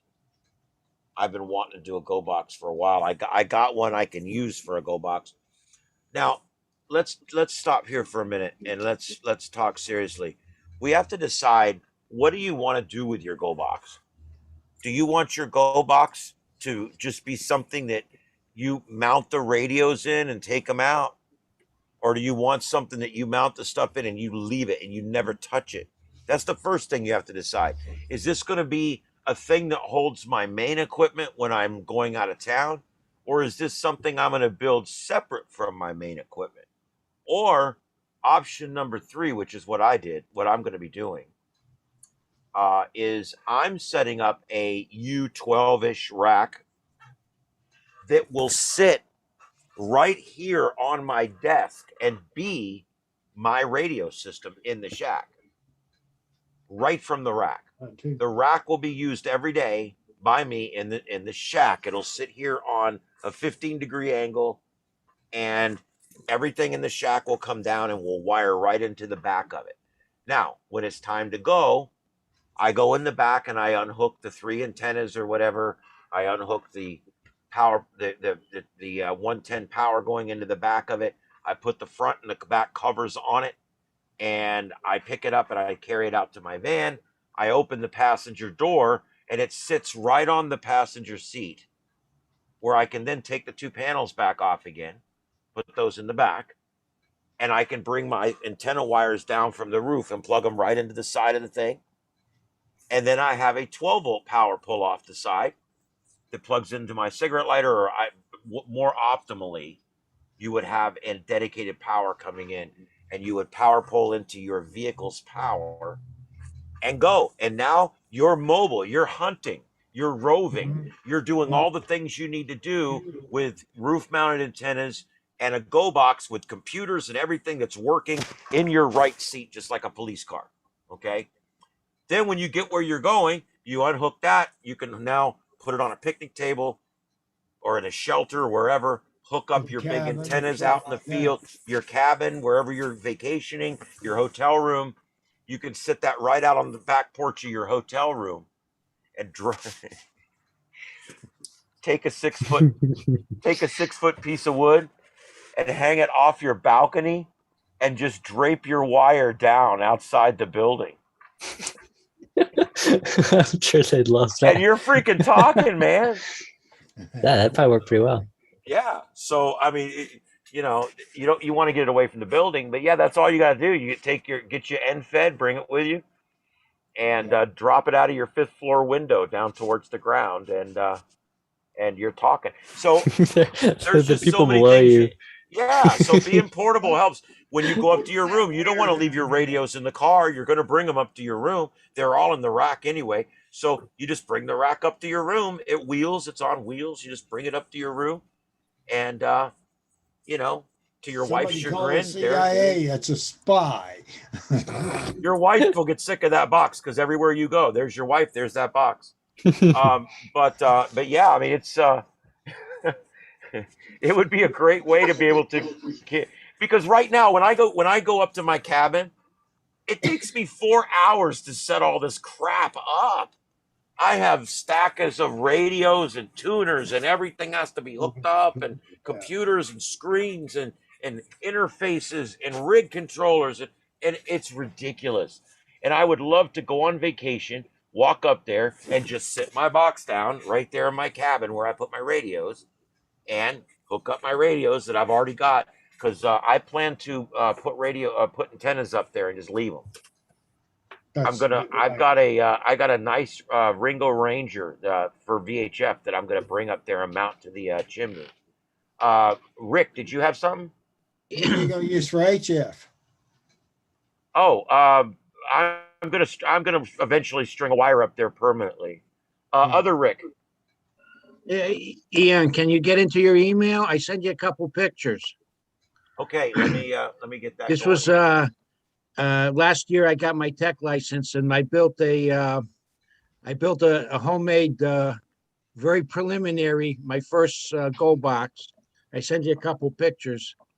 I don't know if you can Yep, see them. I got them. So I'm gonna pull this over here and full screen that and share the screen. There you go. Go ahead and tell us about it. So I had just recovered from major back surgery, and I got into the hobby, and I got these components. It's the 5100. So I got this plastic rack from Amazon for like $12, and so on the bottom I've got a power supply.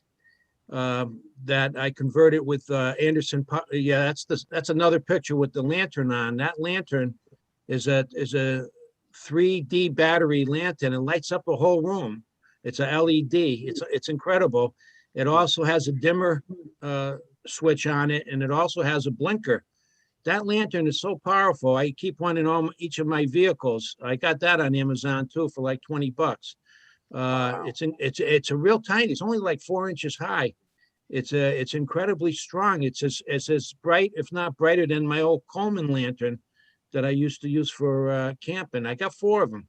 I ended up going getting more. So that's my little 5100. And so I figure, because I've got 2 antennas, one on the north side of the house and one on the east on my porch, disguised as because I'm in an association, condo association. I'm on the second floor, so I have an antenna, 2 meter, 70 centimeter antenna just attached to my weather station on my front porch. So everybody says, "Oh man, what's that?" And I says, "Oh, it's a weather station." And then on my lanai on the south side, I have my mobile antenna on a pie plate, and I can also put this only weighs about 12 pounds, and I can put it right in the back of my Jeep. Just carry it, just put it in the back of the Jeep, and with my mobile antenna, so that it's like you say, there's nothing to do. Now it's there. I hooked up Anderson power poles on the power supply and the radio, and I also have the battery on top that I can go right to battery real easy. I also have a meter, and these and that's, and I have everything tied down with little bungee cords. So everything Yeah, I is see solid that. there. If I pick it up, it can't slide off. And I put little bungee cord loops all around to reinforce the plastic, make it real strong when I pick it up. And like I say, it doesn't take much room out, so it keeps out of the wife's hair. And I get my little corners, and I just plug in the antenna. I've got about 20-foot lengths antenna. It's very preliminary, but that's my first stab at it. I just wanted to share that. Thanks. That's awesome. Oh, that's pretty good. Yeah. No, Thanks, you know, it works out great because anything that just makes it easier when you're moving your radios around, um, And it it's definitely light. works. Yeah, and it's light because I can't pick anything up heavy, and so I keep it all together, and I can pick it up and move it, and it's no problem. So it's just like you were saying. You know, it has to work for you. That's right. That's Yeah. right. Thank And you. you have to get the right size for you. If you're going to be doing stuff by yourself and you can't lift something very heavy, then you definitely want to consider the plastic side box, the fabric box, the different fabric cases that are available, or consider a plastic shelving unit or what Joseph built out of material that he had there. So there's all kinds of different ways to do it, and I hope we've been going about an hour and 45 minutes on it. I hope we've reached a point here that we've answered any questions you might have about all the different kinds of go boxes that there are and the different ways I would wire them. If you have any specific questions about wiring, believe it or not, I'm pretty good with that kind of stuff. Both 110 and 12 volt. I'd be glad to help, or I could get you with somebody that would. This stuff is not complicated. If anybody is worried about not being industrious or not being able to mount things or do things like that, it's just a matter of getting over the edge on that. I know a number of hams that they understand the theory, they understand how things work and what things mean and all that, but they're just not screwdriver people. And do you know what the difference between a person that does industrious things and a person that doesn't? One's Mm. tried. That's the only difference. You can do it just as good as we can. I suck with a screwdriver. I suck with a tape measure. I suck at math. I suck at all of it. And I can still build antennas that talk very long distances and work Yeah. really, really well.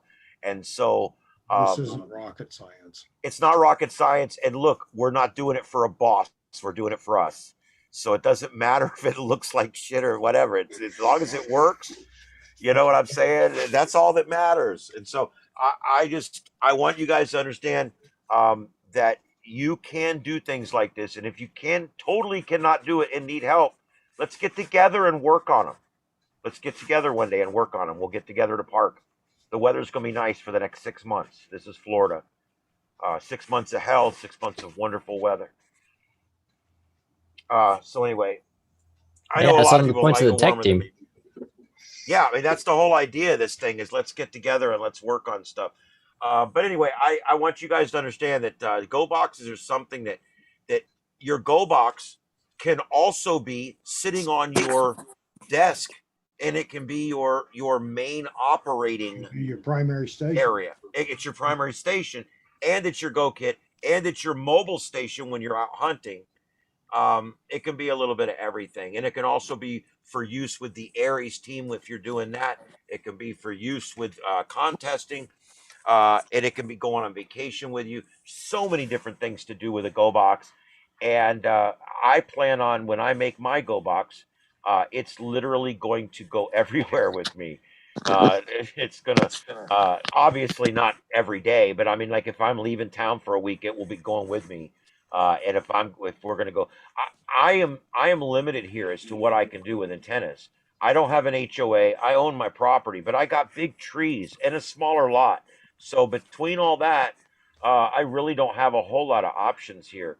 I'm wanting to go eventually to where I can go to a park and I can go set up an antenna out at a park and make contacts that way. And so that's kind of my goal. In the next year, I want to be with a U rack, sitting in a park on a park bench, working with my vertical HF antenna, working, FT8 or voice or something in a contest. That's really what I'd like to be doing in a year. We all set goals for ourselves in ham radio. My big goal for ham radio, I'm going to be honest with you, is I want to be up and running with mobile ops in a year with all my own equipment, my own antenna, and I want to be able to go out with a battery and operate, without power on my own accord, and that's kind of my thing. I want to do that, and it's a pretty big thing for me right now. So I'll pass it along. Does anybody have anything else on go boxes? I got in pretty late today, but most of the ones that I saw just in the recent last 30 minutes or so were not, didn't have a laptop or a Raspberry Pi or whatever. And with all the digital stuff that you'd want to be doing, I would think you'd want to incorporate that into the same case if at all possible, at least, especially if it's a Raspberry Pi or whatever. Did you show some of those earlier, or did I just miss them? Or Yeah, we did. We early on, I talked. Matter of fact, I actually said that most of the go boxes I see do not incorporate enough computer equipment, and I also know that a lot of people just use their go box with their laptop, and so there's just a USB cord that plugs in and everything there. I personally am looking at using one of those micro desktops that are about that big. The new desktops they have, they're like this. There's different ones. Dell makes one. There's a couple we looked up earlier. Those are nice because they'll fit right down in there. You can Velcro them right to the side in there, and hook everything up to it. I would love to have a little drawer at the bottom that comes out with my keyboard and my mouse, and I would love to have, like I said, a screen or whatever to sit next to it, or that would pop up. All that stuff's really cool. I believe that the only way that you're in the game anymore is to have a computer hooked up to it. Obviously, right. Yeah, I agree completely. Yeah. And in many cases, do they do a VHF go box and then have an HF go box, or try to incorporate them both? Or Well, I personally want to have a VHF UHF in there, and I want to have I'm going to have my FT100 Shack in the box in there. So I'll have a little redundancy in there because if I'm operating HF, I'm going to want to be monitoring a club channel or a repeater channel or a simplex channel, whatever I'm operating. So I definitely want two radios in there. My Shack in the box, which will do everything from 160 all the way up to 440 to 70 centimeter. And then I want to have a VHF UHF in there that I can use just to monitor club channels and stuff. yeah, I was originally wanting to put all kinds of other radios and all kinds of other stuff in there. It became a weight issue. I got up to, like I said, I got up to like a U-21, and I started realizing that this thing's going to weigh 300 pounds.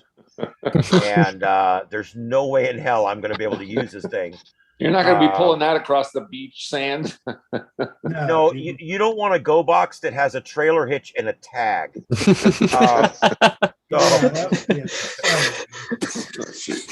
I got to plug in the taillights, you know. I've worked it back down. I'm back down to about a U-12 now. And two radios, two power supplies. I'm gonna tell you guys something. All these go boxes have one 12-volt power supply. That's the one thing in my box I'd have a redundancy on. Yeah. I'm just saying, because you're going to be using the hell out of it when you're mobile. You know, if you're plugged into 110 power, that power supply may run for days while you're operating, you know, and I would have two power supplies. So mine had two, but either one of them would have been powerful enough to run the radio set that's in there. But that's just one thing the one redundancy I had. And then of course I have redundancy with VHF, UHF because I got a shack in the box. Anyway, so anything else on go boxes? Hi, Ian. Yeah. Yeah, this Go ahead, is Bill. This is Bill in Ohio. How are you guys doing? Pretty good, Bill. How's things in Ohio? Is it cold up there yet? Yes, sir. It's a little bit frosty on the pumpkin here the last few days. I'm trying to get absolutely freezing over the weekend down here, all the way down to 55. That's what I hear. My wife is at Fort Myers as we speak. I think I'll come down Monday or so. Anyhow, enjoyed the go boxes. That's great stuff. What about portable antennas to go along with the go boxes? What are some general ideas on it? Ham sticks, end feds, long wires, so on. Okay, that truly is another show, but let's talk about it for a few minutes. Yeah, just a brief cut on it. I know that Leo 4, one of the guys I've mobile operated with a couple times, a great guy, member of the FMARC. He uses this vertical thing, and it's got an NVIS side wire that comes off of it, and it works really well. He has great luck with it, but it's a big, tall vertical that's just right above the ground where it starts, and it's got this wire that comes off, one wire that comes off the side, and it's a little bit directional where you put that wire. He uses that. I don't know what it's called. Joseph, why don't we do this? Let's do a portable antenna night. Yeah, we need to. It's a really good idea because I have no real solid ideas besides like for HF doing an NFED half wave. Those seem to work pretty good. That's the only thing I really have experience with. For VHF, UHF, I usually just set up like a tripod with a just like a, what did I do last time? I had like I had my beam last time, but I think I saw somebody with it was just a tripod with like a vertical on it, almost like a signal stick or something on there with a ground plane. Still, that's not very substantial. We kind of need something a little bit better than that. That idea I got about dangling the end fed off of your balcony, I got that idea actually from an amateur radio club that did they were doing a special event station a while back from a lighthouse, and they put out like a 10-foot pole out away from the lighthouse, and they were dangling an end fed off of it straight down above the water, and they were getting everybody with that thing. It was doing pretty well. So that's kind of where I got the idea about dangling the end fed. You know, I'm figuring, well, I know it's, I guess it, you know, you worry about the polarization and stuff, but hey, it works, I guess. So, but yeah, the other portable one is, you know, like a wire dipole. I take that up to my cabin, but man, that thing's a bitch to string out and string up and all through the hardwoods, and it doesn't do well under a big canopy. I really think at my cabin, what I'm going to have to do up there when I move up there is put up a tower and put something above the canopy. I'm going to have to get above the canopy. Because that big canopy of hardwood trees out there, I just can't. I don't do well up there.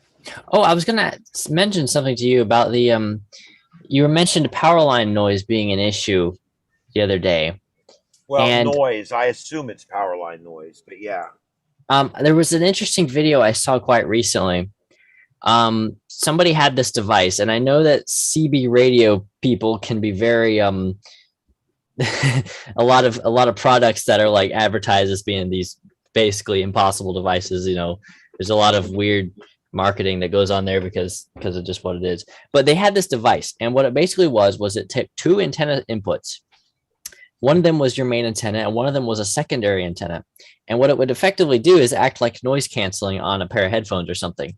It would take, you would put like a small antenna that would only pick up the QRM, and then you'd have your main antenna, and it would do something in there where it basically canceled out the noise picked up by the small antenna. So you could almost put up an antenna near the power lines at the edge of your property or whatever that was small, but wouldn't pick up normal signals, but would pick up the noise real bad, and have that device in there, and it would do something with the phasing, I think, and it was pretty much canceling out that QRM. And I don't know if that's even a real thing or not. The video, when he demonstrated it, it was actually a ham radio operator demonstrating it. He was using it for CB with a ham radio, but it actually did appear to act to like get rid of the noise floor without destroying the actual signals. Like it seemed like it was really working. Oh, I want to find out more information on that because that's interesting. Yeah, that was pretty cool. Very, very interesting. But I don't know. It didn't seem like it was that fancy of a thing either. It was, about the size of a signal link. I can't imagine it was very expensive. Well, my long wire is like 50, 60 feet from my power line, but my shack is sitting 10 feet from it. The corner of my shack right here is 10 feet from it.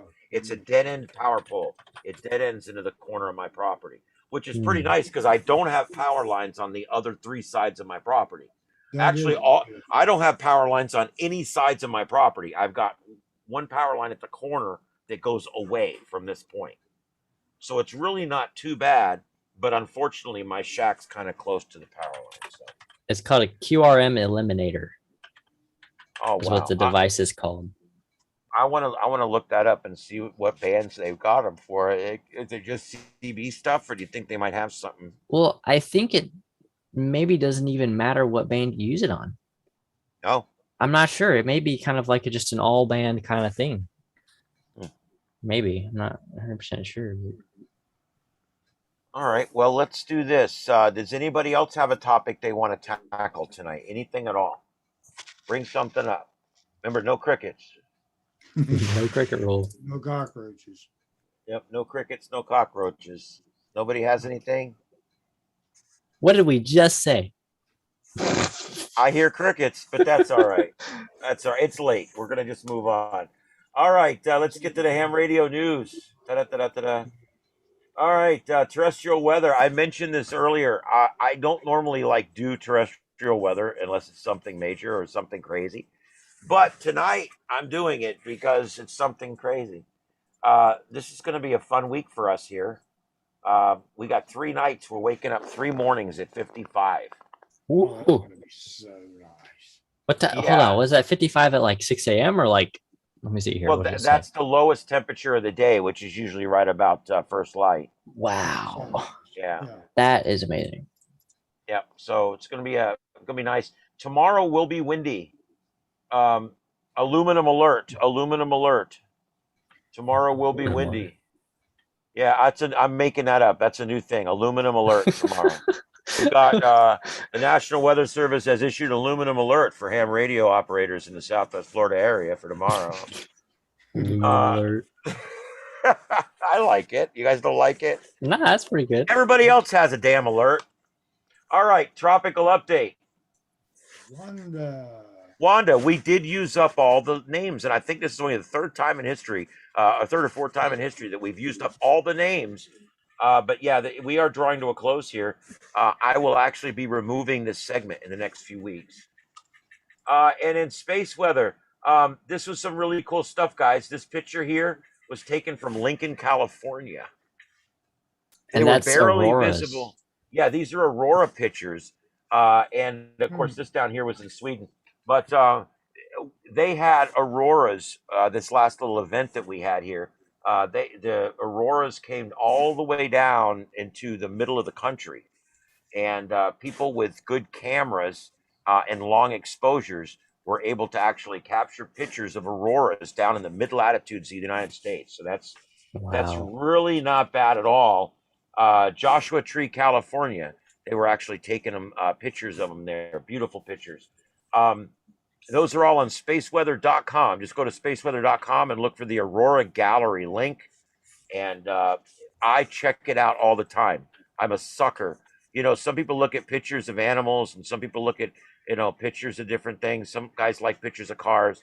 With me, I like pictures of auroras. It's one of those weird things. I go there all the time and just look at those pictures. But this is what happened. It was a cannibal CME. What that basically means is the coronal mass ejection that came off the sun. There was one that came off the sun at a certain speed.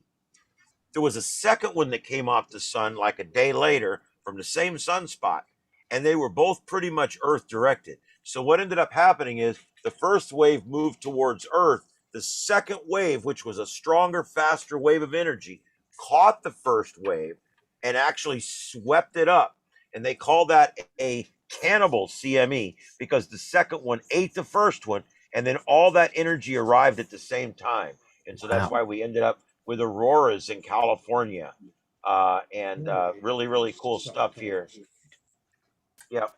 They almost got as far south as LA, but not quite. And anyway, that's what happens. And you can see here on this how high the geomagnetic activity got here for it was quite a while. All right, this weekend contest, November sweepstakes. The ARRL Boo Hiss is having the sweepstakes contest. Oh, did I say that? That part wasn't supposed to come out. Oh yeah. Every time I say that, I hear Boo Hiss in my head. But Whoa. anyway, yeah. Anyway, the sweepstakes is fun. I did sweepstakes voice last year, and it was pretty fun contest. I talked to a lot of folks. For those of you like me that never get to talk to anybody on HF phone, the HF phone sweepstakes, which I think is coming up in the next few weeks or whatever, is actually pretty good. There'll be a lot of people in the United States on it, and you'll be able to actually talk to somebody on your rig. It's pretty cool. Usually my rig just talks to other computers. I just wanted to remind you guys about the linked repeater system. If you guys are out of town, let's say maybe you're in, I don't know, Ohio, and you want to participate here in town, you can actually use this linked repeater system by going to All-Star or Echolink and searching for those two guys' call signs, and you can actually connect to the system. The system connects you to 4 repeaters, including one that's on the 1.25 meter band. All right, just a quick reminder about a few of the nets tonight. Don't forget the Southwest Florida traffic net. I try to check in on that. I don't pass traffic because nobody ever bothered to teach me how. But I do go on and check in and tell them what's going on in my world. And the Sunshine net's really good. I check in there sometimes. The pharmaceutical net, which I haven't checked in on because I hear them talking, but I don't know how to get in on that one. And then there's the CC Flares net. If you want to get in on that, and that's on Wednesday nights. And then we got the buck and a quarter. It's called the buck and a quarter net because it's on the 1.25 meter band. But remember, that band is right now connected, that repeater, to 3 VHF bands, repeaters. So you don't even have to have a buck and a quarter radio to talk on the buck and a quarter net. And there was 21 people on there 2 weeks ago. I think there was 18 this last week. So yeah, this is a great net. Usually it's run by Charles. Yeah. Yep. KI4GED, who also runs the windmill net, and also the loggerhead net is run by Alex. Alex is the one that donated the receiver that we're going to be using for our SSTV receiver project. It's going to be online here very shortly. Joseph already has it running. We're actually looking at some different ways to do it now. So it's literally to the point where we're getting ready to put it online. It's gonna be really cool. You'll be able to go to a website, see what channel the radio's on, and then put your radio on that channel and try to send my shack an SSTV image. And if we receive it, it'll pop up on the website. Is that cool or what? Yeah, that's neat. It's like an SSTV test node. It's pretty cool. I had it up and running, and it was working. Yeah. So really, really cool stuff. I thought that was really neat. And then we got the newbie net, which is really good. It comes on sometime between 7:30 and 8. You just got to listen for it to come on. And you guys know about the 3 digital nets. I highly recommend the System Fusion net if you have Fusion. This net's fun. Bill Warren is great. He has a joke of the night and a topic of the night. And I'm telling you, a lot of nets are just, we're doing 2 rounds of check-ins. But this is really a fun net. I had fun on that net while I was borrowing a Yazoo Fusion radio. Cape Coral Gab Fest. I love this net. I talk on it every week. I love it. It's simplex. It's a great way to test your radios if you're in the Southwest Florida area. The practice net is great. You can just listen to the practice net and see if you can receive their signals. You don't even have to talk if you don't want to. You hook up your SSTV and just see if you can pick them up, because it's coming through a repeater. So that way it's a good way to test your equipment. And then, of course, the TechNet. Okay, and don't forget the TechNet newsletter. I've only been putting out one a week for 3 weeks now because of vacation and my back being out. I ruined my back on vacation. I got to tell you guys, when I was on vacation, I got these colored lights. They're I wish I had one here to show you. They're about this big. They look like the old, the old lights you put outside, and they used to call them quartz lights with the big long bulb in them, and they used to take gobs of power. They look like those, but they're LED, and they've got a RGB element in them, and they're 50 watts. So these things are bright. And what I do is I put them down around in front of my cabin. So when you're sitting on the deck or you're in the cabin, you don't see the lights because they're all right down the mountain in front of the mountain's so steep. The back of my house touches the mountain, and the front of my porch, from the bottom of my porch down to the mountain, is 24 feet. So that tells you how steep the mountain is under my house. And I put these lights all down around under my house, shooting up at the trees. And I turn them on the most beautiful red, blue, purple colors you can imagine. Shoot Just them up. don't stand between one of these and a kamikaze bug. Yeah. Oh, yeah. Luckily, the neat thing in the mountain, the bugs are bad in the summer, but they're not really bad by the time we get up there in the fall. They're not too bad, thank God. But the neat thing is I'll light them all up the same color. And when you're in my cabin, you look out any of the windows, all the trees are just beautiful, whatever color you lit them up. And when you're sitting out on the porch, it's like you're in a haunted forest. We've been up there like when all the leaves are completely gone off the trees, and it's all these like dead trees sticking up with blue light shooting all the way up. I'm telling you guys, man, I can do for a light guy like me, it's orgasmic. Okay. it. But yeah, so I put these lights all around, right? Well, so I'm cleaning them up. We're leaving. It rained the night before. I'm down there and I'm trying to pick them up and get them ready to go, and I slipped and I fell and I messed my back up really bad, and I screwed my lower back up. I was involved in an explosion in 1992, which ruined my lower back, and then I lied about it for 12 years to stay on the fire department. Yeah, I can say that now. And so my back's ruined. Well, I ruined the ruined part of my back, and then I also ruined the top part of my back, which wasn't previously ruined.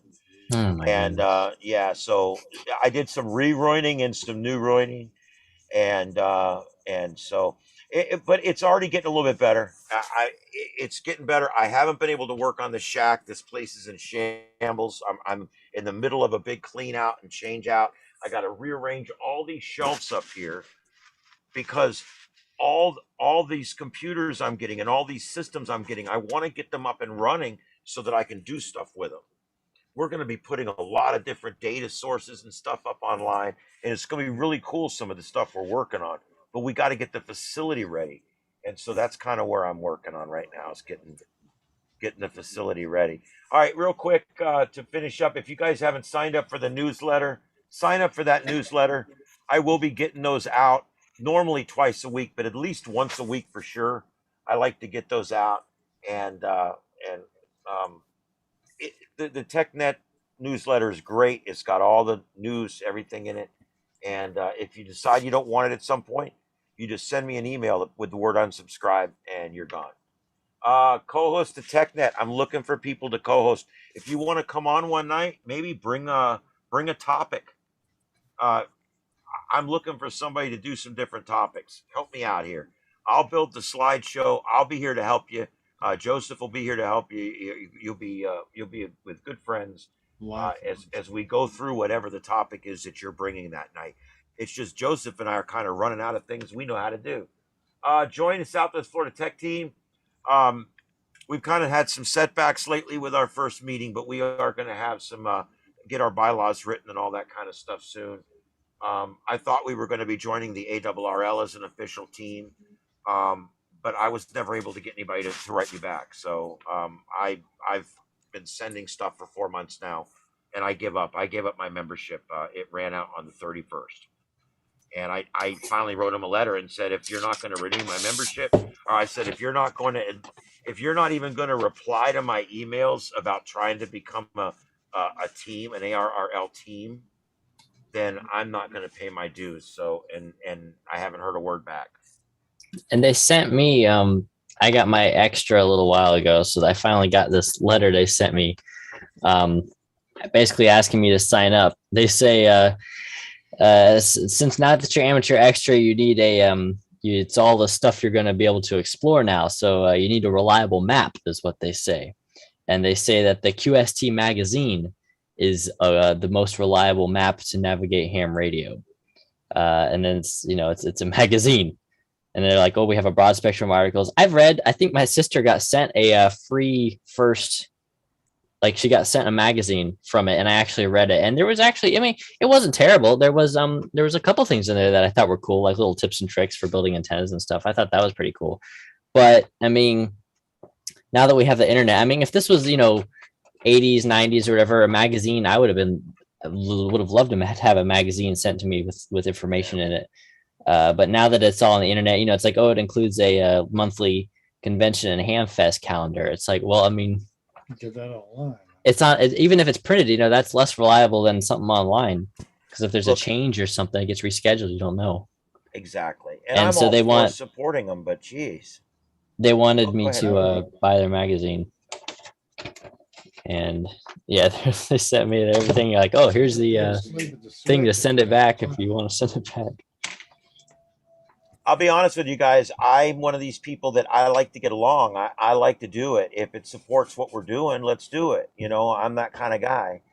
But they're unresponsive to their members. They list 50 email addresses on their website. They've got they got a person for everything. I think they even listed an email address for the guy that dumps their garbage cans. But nobody answers any of these emails. The only email they ever answered was I sent them a big nasty email that said, look, I've been trying to email you for months and you're not talking to me. Why won't you talk to me? And they sent me an email back that says, we forwarded your complaint about the ARRL to the FMARC, and they'll be contacting you shortly. Well, number one, the FMARC never contacted me.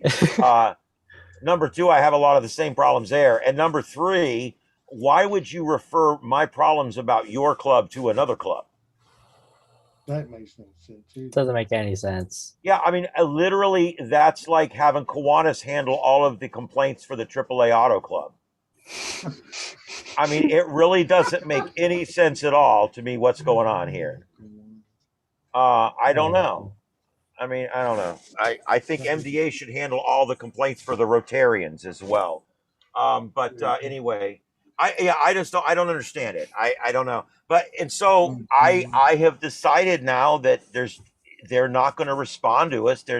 I think what it is they have one big club in each county, and they won't even answer you if you want to be like the second club in a county. They won't even talk to you. So I don't care. You know what? Truthfully, it's an antiquated program. It really is. They're still sending out magazines. We're electronic communicators. That's what we are. I mean, Yeah, literally. I mean, that's like literally going to a Dunkin' Donuts convention and they're serving bagels. It just, I don't understand what the hell's going on. So I just elected to just not deal with them no more. I don't want it. I don't care. They did nothing for me for my first $50. I have 6 on the air magazines sitting over there on the counter. I read a few articles. I put them by the toilet thinking I would read them, but I end up never putting my phone down while I'm on the toilet. So I've got to the point I can't shit without a phone in my hand. I don't know what it is. It's terrible. We've all gotten this way, haven't we? Yeah. I can't do anything without a phone in my hand anymore. It's terrible. It's ADD, and everybody's getting like that. All right. Does anybody have anything else? We're all phone zombies. Does anybody else have anything official before we close the YouTube out and end for tonight? All right, hang around if you want. We're going to talk around for a few more minutes, but we're going to go ahead and end the YouTube at this time. This is the Southwest Florida TechNet. You can find out more at www.swfltech.net. And we're on every Friday night at 8 o'clock. Join us live. You don't have to have a ham license to join.